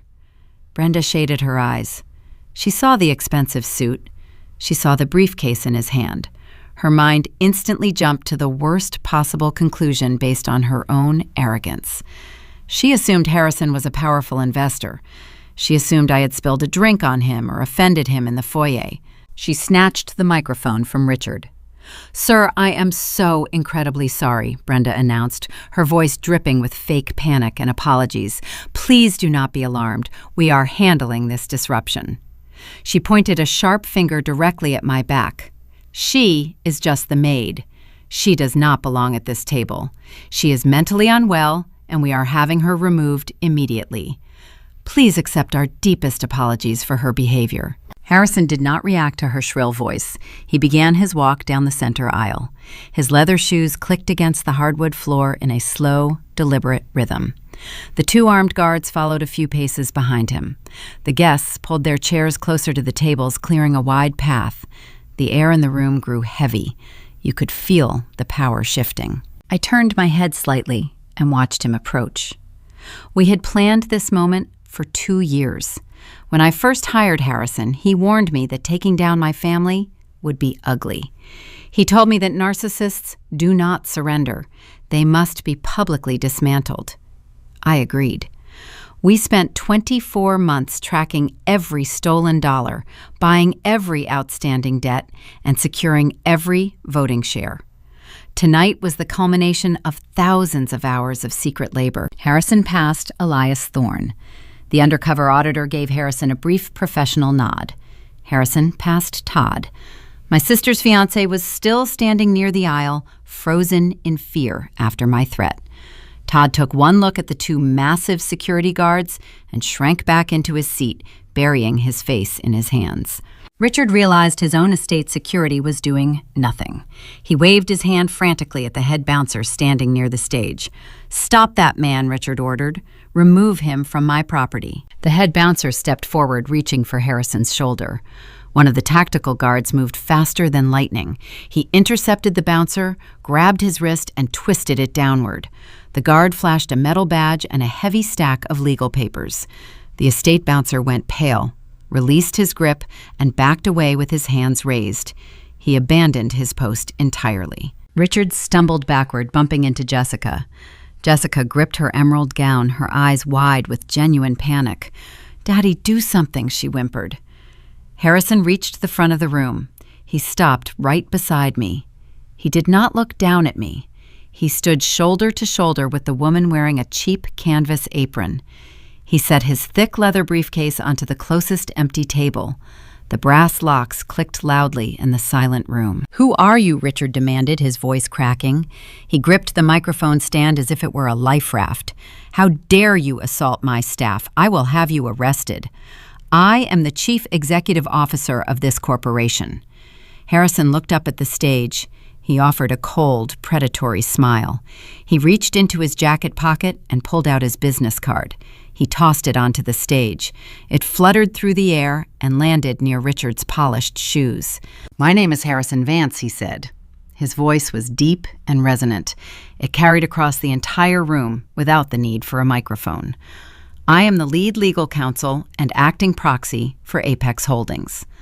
A collective gasp swept through the ballroom. The investors began whispering frantically. Apex Holdings was the massive private equity firm scheduled to buy Richard's company. They were the saving grace. They were the billionaires. Richard stared at the business card. His anger vanished in a single heartbeat.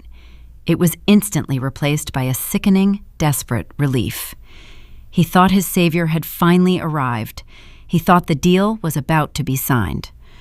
"Mr. Vance," Richard stammered, wiping a bead of sweat from his forehead. He forced a wide, welcoming smile. "I had no idea. We were expecting the chief executive officer to arrive tonight. Please forgive the confusion. We are thrilled you are here." Richard rushed to the edge of the stage. He pointed at me again. "I am so sorry you had to witness this unfortunate scene. This rogue employee is just leaving. We can sign the transition papers in my private study right now. We have champagne waiting." Harrison did not move toward the stage. He rested his hand flat on top of his leather briefcase. He looked at Richard with absolute disgust. "You seem confused," Richard Harrison said clearly. "I am not here to drink champagne with you. I am here to execute a corporate takeover." Brenda leaned over the podium. "But the merger," she protested, her voice shaking. "Richard negotiated a deal. We are selling you the company. We are partners." Harrison let out a short, sharp laugh. It cut through the room like a razor blade. He shook his head slowly. "Partners," Harrison repeated, letting the word hang in the air. "Interesting. So no one told you?" Richard froze. The fake smile melted off his face. The color drained from his cheeks. He gripped his chest. "Told us what?" Richard croaked. "What are you talking about?" Harrison turned his body slightly, gesturing toward me with an open palm, the ultimate sign of respect. "Apex Holdings is not a private equity firm," Harrison announced. "It is a proxy shell company. It was created 2 years ago for one specific client. We did not negotiate a merger with you, Richard. We bought your outstanding debt. We bought your commercial mortgages. We bought the banknotes on this very estate." Jessica gripped the microphone stand. "I do not understand," she cried. "Who is your client?" Harrison looked directly at Brenda, then at Richard, and finally at Jessica. His cold grin returned. "Well," Harrison said, his voice booming across the silent crowd, "she is the one standing right in front of you. He pointed directly at my chest. "She is the one who signs your paychecks." The room of 350 people went dead silent. You could hear a pin drop on the carpet. Nobody breathed.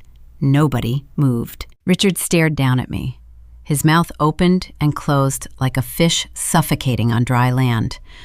Brenda clutched her pearl necklace, her eyes wide with a terror I had never seen before.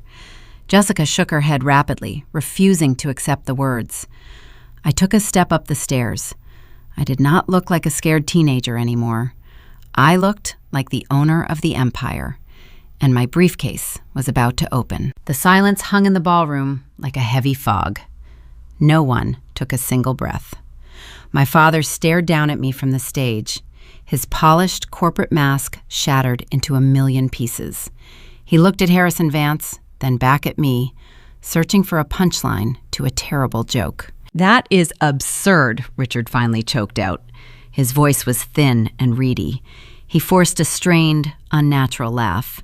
"You are making a ridiculous scene. My daughter is a sick woman. She has 0 financial assets. She scrubs the baseboards in my hallways." Harrison did not flinch. He did not argue. He simply opened his leather briefcase. The brass latches snapped open with a sharp click that echoed across the quiet room. He pulled out a thick stack of certified legal documents. He did not hand them to Richard.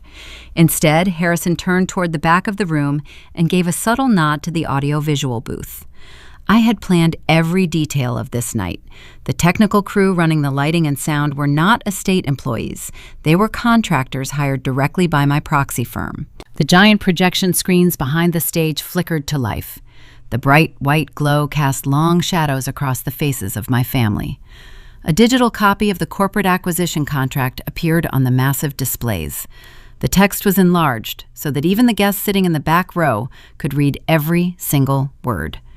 The official seal of the state of California stamped the bottom corner, authenticating the filing. Harrison stepped up to the closest microphone stand on the floor level. He spoke with the clinical precision of a surgeon holding a scalpel. 3 months ago, Apex Holdings began purchasing the outstanding debts of your real estate firm, Harrison announced. We acquired your commercial mortgages. We bought the failing banknotes on your downtown high-rise project. We secured every single liability your company tried to hide from the public market. Richard turned around and looked at the glowing screens. His eyes darted back and forth across the legal jargon. He searched for a loophole. He found nothing. Brenda grabbed Richard by the arm. Her sharp fingernails dug into his tuxedo jacket. "What does this mean?" she demanded in a frantic whisper. "Tell him to turn those screens off right now." Harrison tapped the tablet in his hand. The image on the screens shifted. A new document appeared. It was the Articles of Incorporation for Apex Holdings.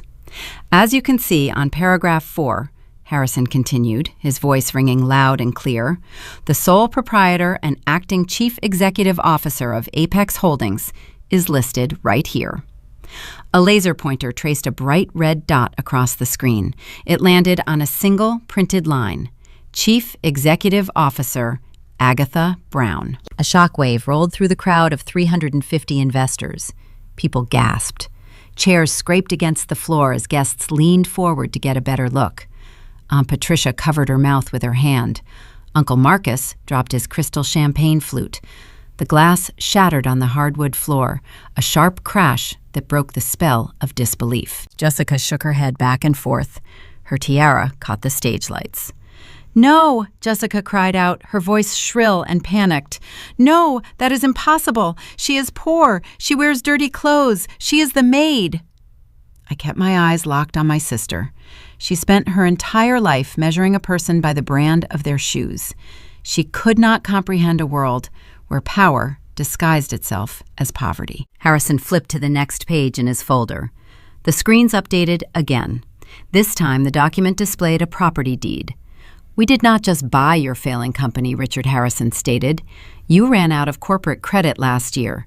You needed capital to keep up appearances, so you leveraged your personal assets. You used this very estate as collateral for a high-interest bridge loan." Richard staggered backward. His shoulders slumped. He looked like a man who just stepped off a cliff and was waiting for the ground to hit him. Since Apex Holdings acquired that loan, Harrison said, delivering the final legal blow, we executed the default clause at midnight last night. My client owns this company. She owns the pension funds. And as of today, she owns the ground you are standing on. You are trespassing in her home. The crowd erupted into frantic whispers. The wealthy elite who had just laughed at me moments ago were now staring at me with a mixture of terror and respect. They realized they were watching a predator dismantle her prey. Richard lunged toward the microphone on the podium. He gripped it with both hands.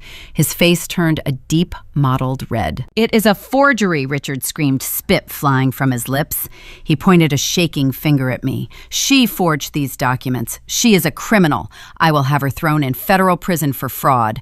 Nobody believe a word of this. She is a pathetic, jealous girl trying to steal my legacy." He was clinging to the last shred of his ego. He thought he could yell loud enough to change the truth. I placed my canvas shoe on the second step, then the third. I walked up the stage stairs. I did not rush. I took my time. The armed security guards standing near the doors ensured no one interfered. The guests watched in breathless silence as the maid in the black cotton uniform climbed onto the platform.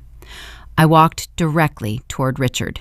He towered over me, but he looked incredibly small. His chest heaved. Sweat poured down his forehead, ruining his expensive haircut. Brenda stepped in front of him, trying to act like a shield. "Do not come near us," she hissed. "You ungrateful wretch, after everything we did for you." I did not stop. I stepped around Brenda as if she were a piece of misplaced furniture. I reached the wooden podium. I stood inches away from the father who had spent 29 years telling the world I was a broken failure. I reached out and placed my hand over the microphone. I pulled it away from his grip. He was too stunned to resist. I looked out at the sea of faces. I saw Elias Thorne, the undercover auditor, holding his phone ready to record. I saw the investors who had bankrolled Richard, their faces pale with the sudden realization that their money was tied to a sinking ship. I did not feel a trace of the social anxiety that plagued my teenage years. My hands did not shake. My chest did not feel tight. My grandfather William was right. Power requires discipline.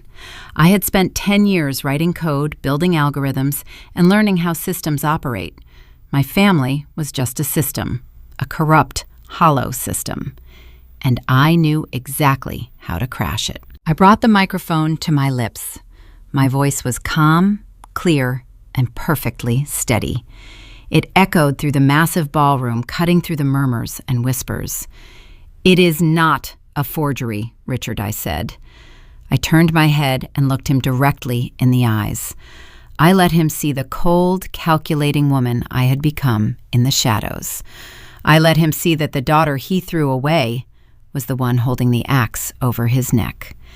"And neither is the red ledger I found in your floor safe," I added. Richard stopped breathing. His eyes widened to the size of saucers. The color drained from his cheeks so fast I thought he might faint right there on the stage. Brenda gasped, her hands flying to her throat.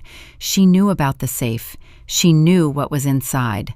The word ledger sent a shockwave through the front tables. The high-net-worth individuals instantly recognized the implication. A secret accounting book meant hidden assets. Hidden accounts meant stolen money. I turned back to the crowd. I held the microphone with a steady grip. "My father stood before you tonight and promised that your investments were secure," I announced to the room. "He told you the employee pension fund was robust and protected. He told you he was a genius of the real estate market." I paused, letting the silence build. "He lied to every single one of you," I said. The ballroom erupted into chaos. Investors stood up from their chairs. Several men in the front row began shouting questions. The carefully curated illusion of the Brown family legacy was burning to the ground in real time. Richard lunged toward me, desperate to grab the microphone back. He wanted to silence me. He wanted to plug the hole in the dam, but he was too late. I had already signaled the audio-visual booth for the next phase of the execution.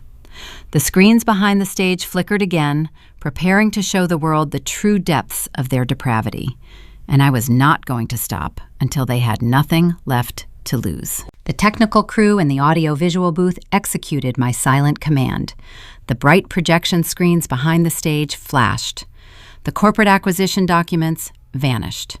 A new image appeared, towering 20 feet high for every guest to see. It was a high-resolution photograph of the open red leather ledger. The rows of handwritten numbers glowed under the stage lights. My grandfather taught me that accounting leaves a trail of breadcrumbs. You just have to know where to look. I pointed at the screen. My father did not just make bad investments, I announced to the crowd. He actively stole from his own employees to cover his failures. Look at the right column. A red digital circle highlighted a specific transaction dated yesterday. The routing numbers were clearly visible. He transferred $200,000 out of the Secure Employee Pension Fund, I said, keeping my voice steady and loud. He sent that money directly to a private vendor to pay for the floral arrangements and catering deposits for his daughter's upcoming wedding. He drained the retirement accounts of the secretaries, the janitors, and the mid-level managers. He stole their futures to buy expensive orchids. A wave of outrage swept through the room. The wealthy elite tolerate many things, but they do not tolerate sloppy theft that jeopardizes their own capital. Richard scrambled backward, shaking his head. He looked like a cornered rat. "Those are fabricated," he shouted, pointing a trembling finger at the screens. "She typed those up in her basement. It is a lie." I looked down at the center tables. Elias Thorne, the undercover forensic auditor, stood up. He buttoned his fresh suit jacket. He did not look like a friendly investor anymore. He looked like a man preparing a federal indictment. "It is not a lie." Richard Elias projected his voice across the ballroom. Every head turned toward him. Elias pulled a thick stack of printed bank records from his inside coat pocket and held them up. "I spent the last 3 weeks analyzing your offshore holding companies in the Cayman Islands. The routing numbers on that screen perfectly match the hidden accounts you established last year. The fraud is documented. The authorities have already been notified." Richard clutched his chest. He gasped for air. The men he thought were his wealthy friends were dialing their personal attorneys. Phones were lighting up across the dark room. The investors were securing their own assets, preparing to distance themselves from the radioactive fallout of the Brown family empire. Jessica pushed past Brenda. Her tiara sat slightly crooked on her head. Her emerald gown rustled as she marched toward me. She pointed a manicured nail at my face. "You did this!" Jessica screamed, her voice shrill and desperate. She tried to distance herself from the sinking ship. "I knew nothing about this money. Todd and I are innocent. Tell them I had nothing to do with this. Tell them I am the victim." She threw our father under the bus without a second thought. Loyalty in this family only lasted as long as the bank balance. Todd jumped onto the stage. He wanted to play the hero. He wanted to salvage his dream of becoming a corporate vice president. He puffed out his chest and stepped between Jessica and me. "Shut your mouth, Agatha," Todd sneered, trying to sound intimidating. "You think a few photos prove anything. You are just a bitter maid. I have the legal paperwork proving you signed away your rights to this family. You have no standing here. I will have you arrested right now." He reached into his tuxedo jacket, fully prepared to pull out the extortion document he forced me to sign in the laundry room. He thought that piece of paper gave him ultimate leverage. I did not back down. I looked at the audio-visual booth one more time. "You want to talk about standing Todd?" I asked. "Let us talk about your methods of negotiation." I snapped my fingers. The technical crew pressed play on the soundboard. The live string quartet was silent. The crowd was hushed. The massive public address system crackled to life. A crisp, clear audio recording echoed through the 350-seat ballroom. It was Todd's voice. "You are going to give me something much more valuable than a tabloid payday," the recorded voice of Todd bragged from the speakers. Todd froze on the stage. His hand stopped halfway inside his tuxedo jacket. "If this gorgeous piece of jewelry suddenly went missing," the audio continued crystal clear, "she would be devastated. And if the police searched the servant quarters and found it stuffed inside your mattress, you would be going to state prison for grand theft." The guests gasped. They were listening to a felony occurring in real time. "Sign away the 5%, the recorded voice demanded. "Renounce your claim to the Brown family name. If you do, I will put the necklace back and I will throw this voice recorder in the trash. If you refuse, I walk out that door, I call the police, and I tell them the broke maid decided to rob her own mother." The audio clip ended. The silence that followed was heavier than a concrete vault. Todd's face turned the color of chalk. His tough guy facade crumbled into dust. He looked out at the audience. The wealthy investors were staring at him with absolute disgust. He was not a rising corporate star. He was a petty, cheap extortionist caught on tape. Jessica turned slowly to look at her fiancé. Her jaw dropped. "You tried to frame her using my mother's diamonds," Jessica shrieked. "You told us you found that necklace by the sink. You stole it." Todd held his hands up, stumbling backward. "Jesse, wait," he stammered. "I was doing it for us. I was trying to protect our inheritance. I was trying to get rid of her." "You are an idiot," Jessica screamed, slapping him across the face. The sharp crack echoed over the open microphone. "You ruined everything. My wedding is ruined. My reputation is ruined. Get away from me." Todd backed away, rubbing his red cheek. He looked at the 2 tactical security guards standing near Harrison Vance. The guards crossed their arms, waiting for him to make a sudden move. Todd realized he was trapped. The man who loved to brag was finally speechless. Brenda could not handle the chaos. The socialite who controlled every room she entered was watching her carefully constructed universe implode on a public stage. She shoved Jessica aside and lunged for the wooden podium. She grabbed the microphone from my hand. "Please, everyone, please listen to me," Brenda pleaded. Her voice was shrill, desperate, and dripping with fake country club charm. "This is all just a terrible misunderstanding. Every family has their little disagreements. Richard is a good man. He just made a clerical error, a simple accounting mistake. We will refund the money. We will fix the accounts tomorrow morning." She offered a wide, trembling smile to the crowd. "Let us just sit down and enjoy the caviar. We can talk about this like civilized adults." A man in the second row stood up. He was a prominent state senator who had backed Richard's zoning permits for a decade. "Do not insult our intelligence, Brenda," the senator said, his voice cold and unforgiving. "Clerical errors do not sit in offshore accounts. Your husband is a thief, and you are a fool." The senator turned around and walked down the center aisle, heading straight for the exit. Dozens of investors followed his lead. Chairs scraped loudly against the hardwood floor. Men in expensive suits buttoned their jackets and briskly walked toward the back doors. They needed to call their lawyers. They needed to pull their funding before the federal authorities froze the accounts. The tactical guards stepped aside, allowing the angry guests to leave. They only blocked the stage, ensuring my family could not escape. Brenda watched the room empty out. Her shoulders shook. The elite society she worshipped was turning their backs on her. The invitations would stop. The charity boards would remove her name. She was becoming a pariah in real time. She dropped the microphone. It hit the wooden podium with a loud thud. Richard fell to his knees on the stage.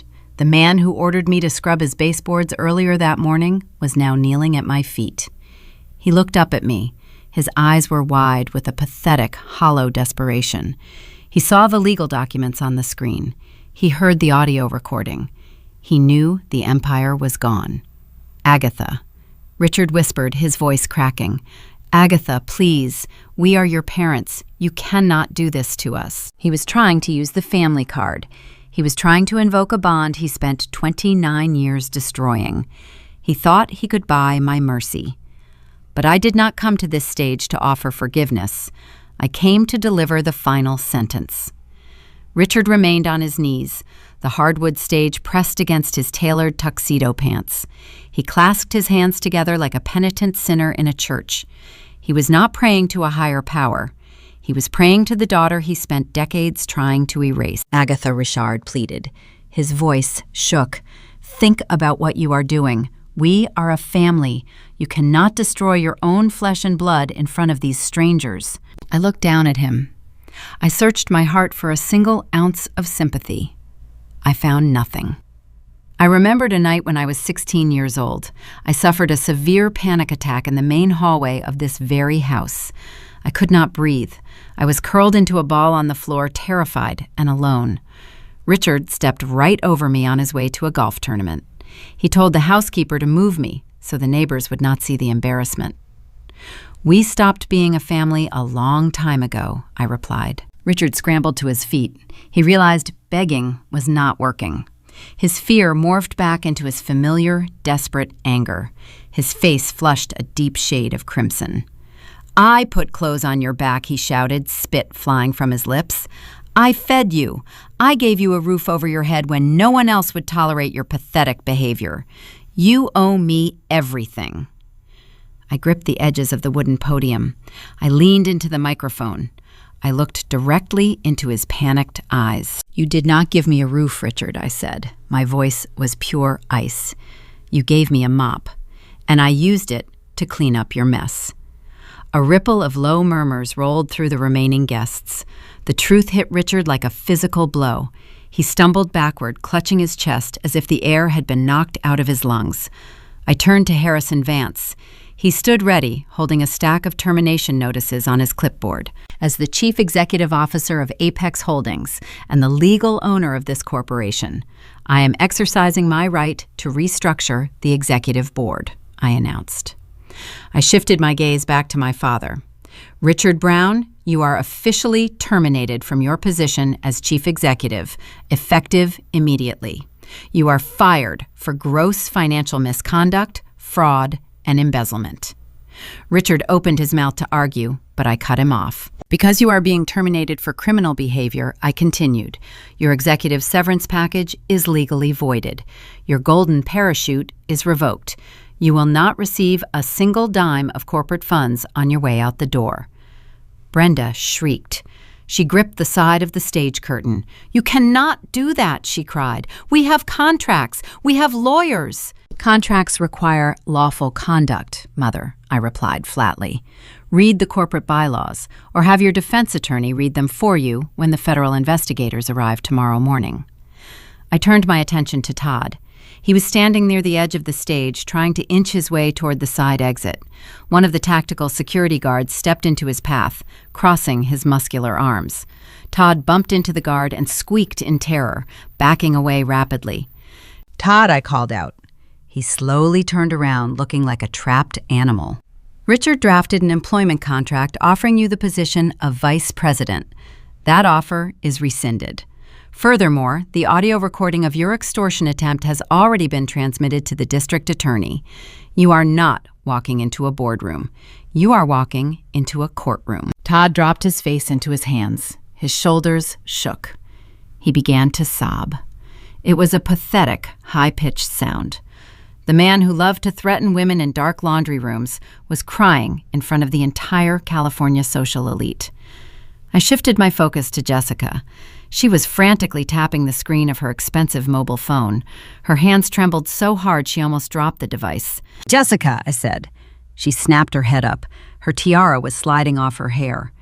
"You never held an official title at this company, but you spent the last 5 years funding your luxury lifestyle using corporate credit cards. I froze every single one of those accounts 10 minutes ago." Jessica stared at her phone screen. Her lower lip trembled. "My cards are declining," she whimpered. "The banking application says my balance is 0. Agatha, please, I have vendor deposits due tomorrow for the wedding. The florists will cancel." "Then I suggest you get a job," I told her, "because the Bank of Apex Holdings is permanently closed." The total dismantling of the Brown family was complete. They stood on the stage, stripped of their power, stripped of their wealth, and stripped of their false dignity. They had nothing left but the expensive clothes on their backs. But my mission was not just about breaking them. It was about fixing the damage they caused. I turned away from my family. I looked out at the remaining crowd. The corrupt politicians and weak investors had fled, but dozens of decent people remained. The catering staff stood near the kitchen doors watching in awe. The audiovisual crew leaned out of their booth. Elias Thorne stood near the front table, taking meticulous notes on a legal pad. "This company was built on the hard work of honest people," I said into the microphone. My father decided those people were expendable. He drained the employee pension fund to buy floral arrangements and custom tuxedos. He stole the retirement savings of the men and women who clean our offices, drive our trucks, and answer our phones. I pointed to the red ledger projected on the giant screen behind me. "That money is gone," I stated, "but it will not stay gone." The room went perfectly still. The catering staff near the back doors leaned forward, hanging on my every word. As my first act as chief executive, I announced, "I am ordering the total liquidation of Richard Brown's personal assets. Every sports car sitting in the garage, every designer watch, every piece of custom furniture in this mansion, and if necessary, this very estate itself." Richard let out a hollow, agonizing groan. He was listening to his entire identity being sold for scrap. "Every single penny recovered from that liquidation will be deposited directly back into the employee pension fund," I declared, raising my voice so it reached every corner of the ballroom. "The workers will be made whole. They will not lose a single day of their retirement because of his greed." For 5 seconds, the ballroom was quiet. The magnitude of the moment settled over the crowd. Then Elias Thorne began to clap. It started as a slow, deliberate sound, a lone forensic auditor applauding from the center aisle. A moment later, the head catering manager joined in. Then the waiters set down their silver trays and started clapping. The lighting technicians clapped. The remaining investors, the ones who recognized true leadership and despised corporate theft, stood up from their chairs and joined the chorus. The applause grew. It swelled into a roaring ovation.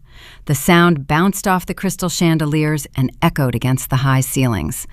The crowd that had patronizingly laughed at me 20 minutes ago was now erupting into genuine, thunderous applause.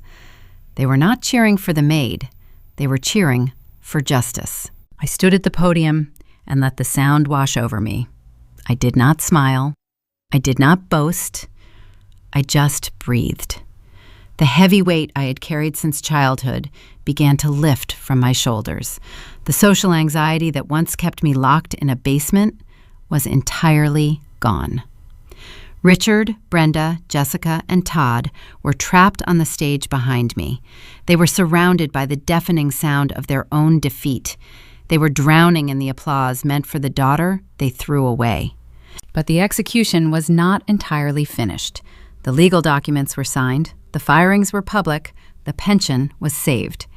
Now it was time to address their immediate living situation. Harrison Vance stepped forward. He walked past the weeping figures of my family. He stood next to the podium and pulled a crisp, white envelope from his inside jacket pocket. The applause slowly died down as the guests realized one final act was about to unfold. Harrison looked at me and gave a sharp nod. It was time for the eviction. The final echoes of applause faded into a tense, expectant silence. The remaining guests in the ballroom remained standing. They watched the stage with rapt attention. Harrison Vance stepped out of the shadows. He walked past the weeping figures of my broken family. He stopped right beside the wooden podium. He held a crisp white envelope in his right hand. Harrison extended his arm, offering the paper directly to my mother. Brenda stared at the envelope as if it were a venomous snake. She tucked her hands behind her back, refusing to accept it. She believed that if she did not touch the document, the nightmare would somehow stop being real. Harrison did not play her childish games. He simply dropped the envelope onto the polished surface of the podium. It landed with a soft, definitive smack. "Open it," Brenda Harrison ordered. His voice held the absolute authority of a federal judge. Brenda reached out with trembling fingers. Her manicured nails caught the edge of the paper flap. She pulled out a single sheet of heavy legal stock. Her eyes scanned the printed words. The remaining color drained from her face, leaving her looking hollow and aged. Her knees buckled slightly. She braced herself against the podium to stay upright. "What is it?" Richard demanded, his voice raspy and weak. "It is a formal eviction notice," Brenda whispered. The paper shook violently in her grip. "They are throwing us out of the house." Richard snapped his head toward me. His eyes were wild, darting around the room looking for anyone to intervene. "You cannot evict us," he shouted, pointing a desperate finger at my chest. "This estate has been my primary residence for 30 years. You cannot just kick a man out of his own home. There are tenant rights. There are legal protections. I will tie you up in housing court for a decade." I looked at him with pure clinical detachment. My father built a career on commercial real estate, yet his panic blinded him to the basic laws of finance. "You do not have tenant rights, Richard," I explained calmly. "You are not a renter. You are a defaulted debtor. When you took out that massive bridge loan to cover your failing downtown developments, you used the deed to this estate as collateral. Apex Holdings purchased that specific loan. You missed your last 3 payments because you were too busy stealing from the pension fund to cover your country club dues." Harrison stepped forward to deliver the legal death blow. "Under the state laws of California, commercial collateral forfeiture bypasses standard residential eviction protocols," he stated. "You signed a waiver of standard foreclosure rights when you accepted the high-risk capital. My client owns the property free and clear. You are currently trespassing." I turned my attention back to Brenda. She was clutching the eviction notice against her chest, struggling to draw a full breath. "You have exactly 30 days, I told her. "The clock started at midnight. You have 1 month to pack your clothes and vacate the premises. On the 31st day, the security contractor standing by those doors will physically remove you from the property." Brenda straightened her spine. Her lifelong instinct to protect her material wealth flared up one final time. She wiped a tear from her cheek and glared at me with pure venom. "Fine," Brenda hissed, her voice dripping with spite. "If you want to steal our home, take it. But we will not leave empty-handed. I am taking my entire modern art collection. I am taking the imported Persian rugs. I am taking the antique French furniture from the master suite. We will sell it all.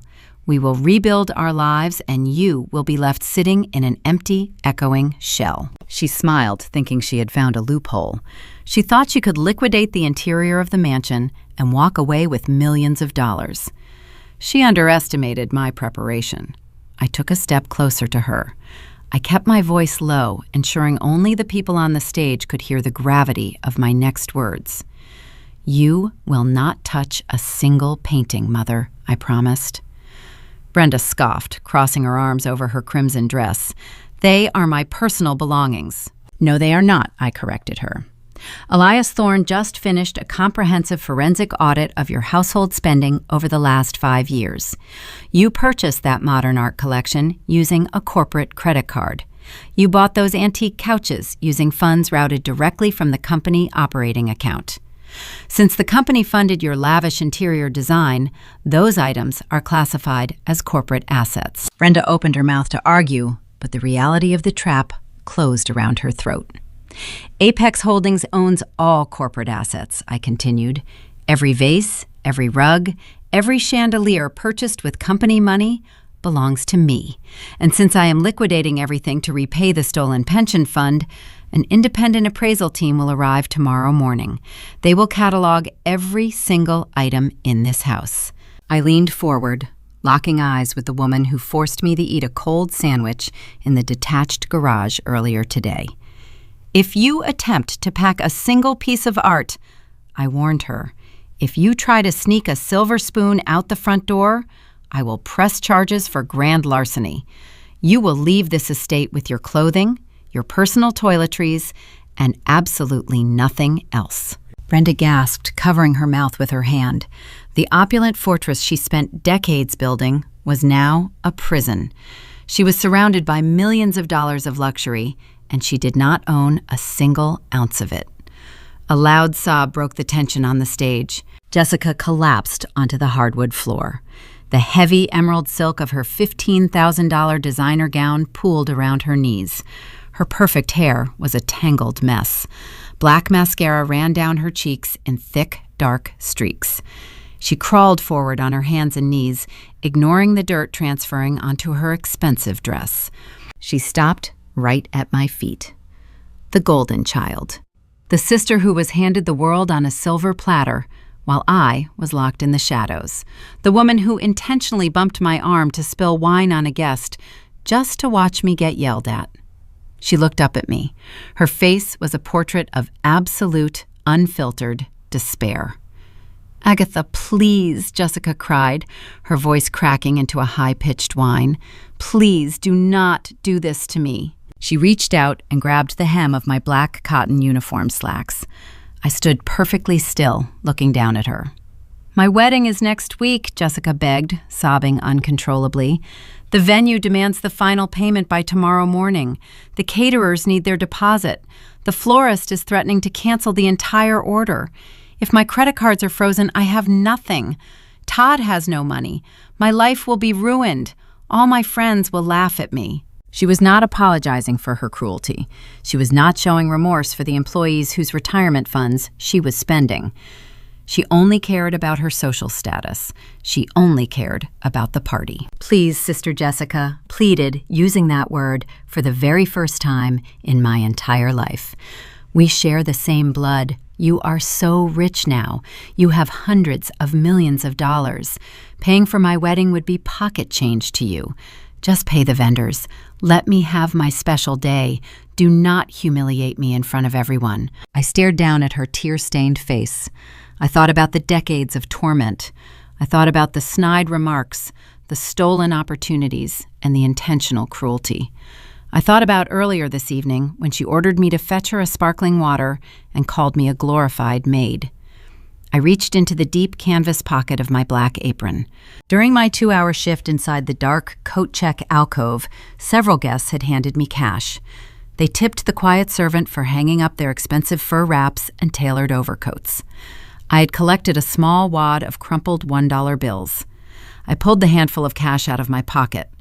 I looked down at the sister who never worked a single honest day in her entire life. The sister who believed she was entitled to the labor and suffering of others. "You want a contribution for your wedding?" I asked softly. Jessica nodded her head rapidly, a desperate glimmer of hope flashing in her tear-filled eyes. Yes, please, Agatha, anything." I opened my hand.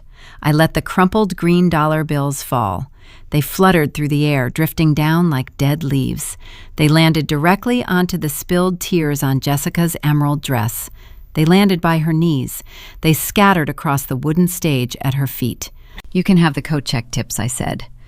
Jessica stared at the 6 crumpled dollars resting on her lap.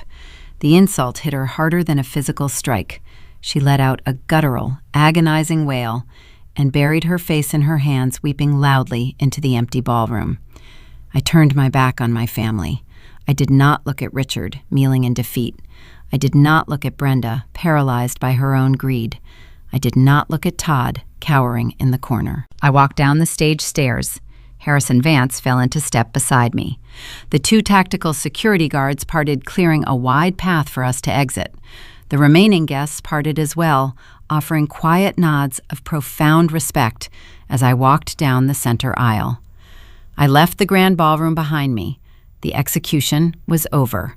The false empire was burned to the ground. It was time to step into the sunlight. Exactly 1 month passed since the night of the corporate gala. The California morning sun poured through the tall, arched windows of the grand foyer. The air smelled of fresh citrus and clean linen. For the first time in 29 years, the estate was entirely quiet. There were no sharp demands echoing down the long hallways. There were no harsh insults ringing from the kitchen. I stood near the heavy oak front door. I did not wear a stiff black cotton uniform. I did not carry a plastic bucket of soapy water. I wore a tailored navy business suit. I held a ceramic mug of hot black coffee. I looked through the pristine glass panes of the front window. A battered yellow moving truck sat parked on the circular driveway. 2 tired workers loaded dented cardboard boxes into the back. Richard stood on the pavement. He wore a faded polo shirt and wrinkled khaki pants. His shoulders were hunched forward. He looked 10 years older than the man who stood on the stage 4 weeks ago. He tried to argue with one of the movers about a scuffed box, waving his hands in frustration. He had no authority left. The mover just shrugged, ignored the complaint, and tossed the box inside the truck. Richard let his arms fall to his sides, accepting his new reality. Brenda sat in the passenger seat of a 10-year-old sedan they purchased from a used car lot. She stared straight ahead through the windshield. She refused to look back at the mansion. She wore dark, oversized sunglasses, hiding her face from a society that had fully exiled her. When the forensic auditors froze their accounts, her country club friends stopped returning her phone calls. The charity boards erased her name from their letterheads. The opulent fortress she spent decades building was gone, and she was left with nothing but her own bitter reflection. Jessica stood near the edge of the lawn. She held a single canvas suitcase. It was the only item the liquidation team allowed her to keep, proving she purchased it before her corporate spending spree began. Her expensive emerald gowns and custom jewelry were auctioned off days ago. Her grand wedding was canceled. Todd vanished the morning after the gala. When he realized Jessica had zero access to the family trust and held no future wealth, his undying loyalty evaporated overnight. He packed his leased sports car and drove away, leaving a single text message claiming he needed space to evaluate his options. Jessica learned the hard way that when you build relationships on bank balances, your allies disappear the moment the accounts run dry. She stared down at the grass, her left hand bare, missing the heavy diamond engagement ring the auditors repossessed. The moving truck engine roared to life. A cloud of gray exhaust drifted across the driveway. The truck pulled away from the iron gates, heading toward a cramped two-bedroom apartment in a noisy industrial neighborhood across the city. The sedan followed closely behind. I watched the taillights disappear down the winding road. I did not feel a rush of victorious adrenaline. I did not feel the need to gloat or celebrate. I just felt peace. The deep, settling peace of absolute justice. The past 30 days were a blur of calculated legal execution. Harrison Vance and his team of corporate liquidators stripped Richard of every asset tied to his fraud.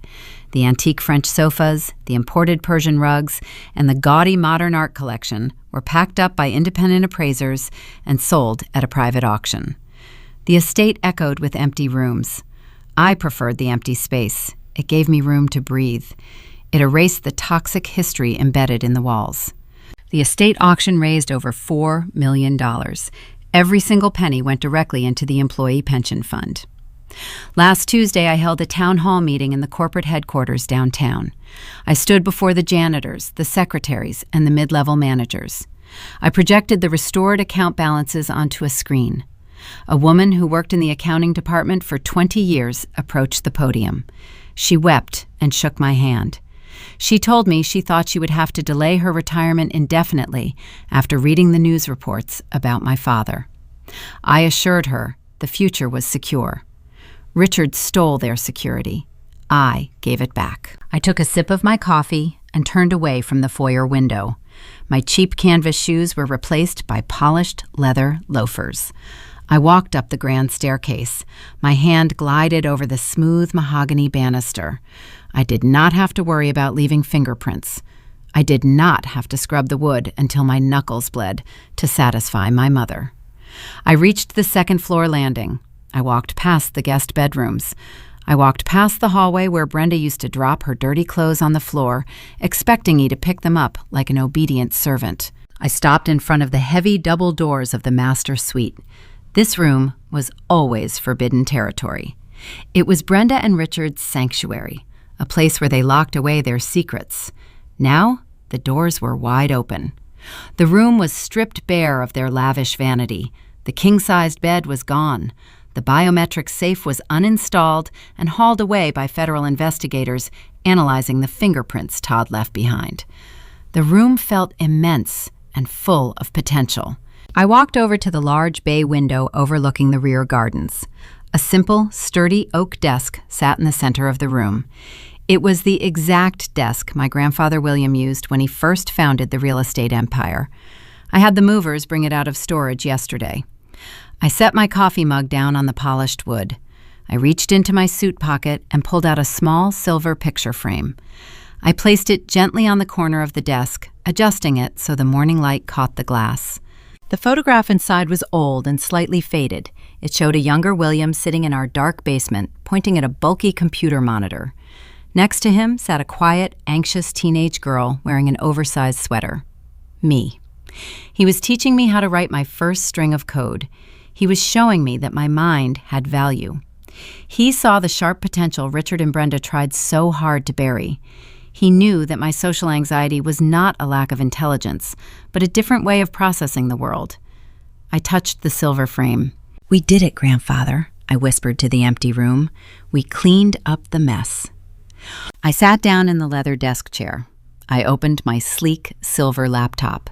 The screen glowed, illuminating my face. The corporate dashboards loaded instantly. Graphs, profit margins, and market predictions filled the screen. The California commercial real estate market was shifting, and I had the predictive algorithms ready to capitalize on the new trends. Apex Holdings was no longer a proxy shell company used for a secret buyout. It was a functioning, thriving entity. I had hundreds of employees relying on my leadership. I had honest investors who trusted my vision. I placed my fingers on the keyboard. The keys clicked in a rapid, steady rhythm.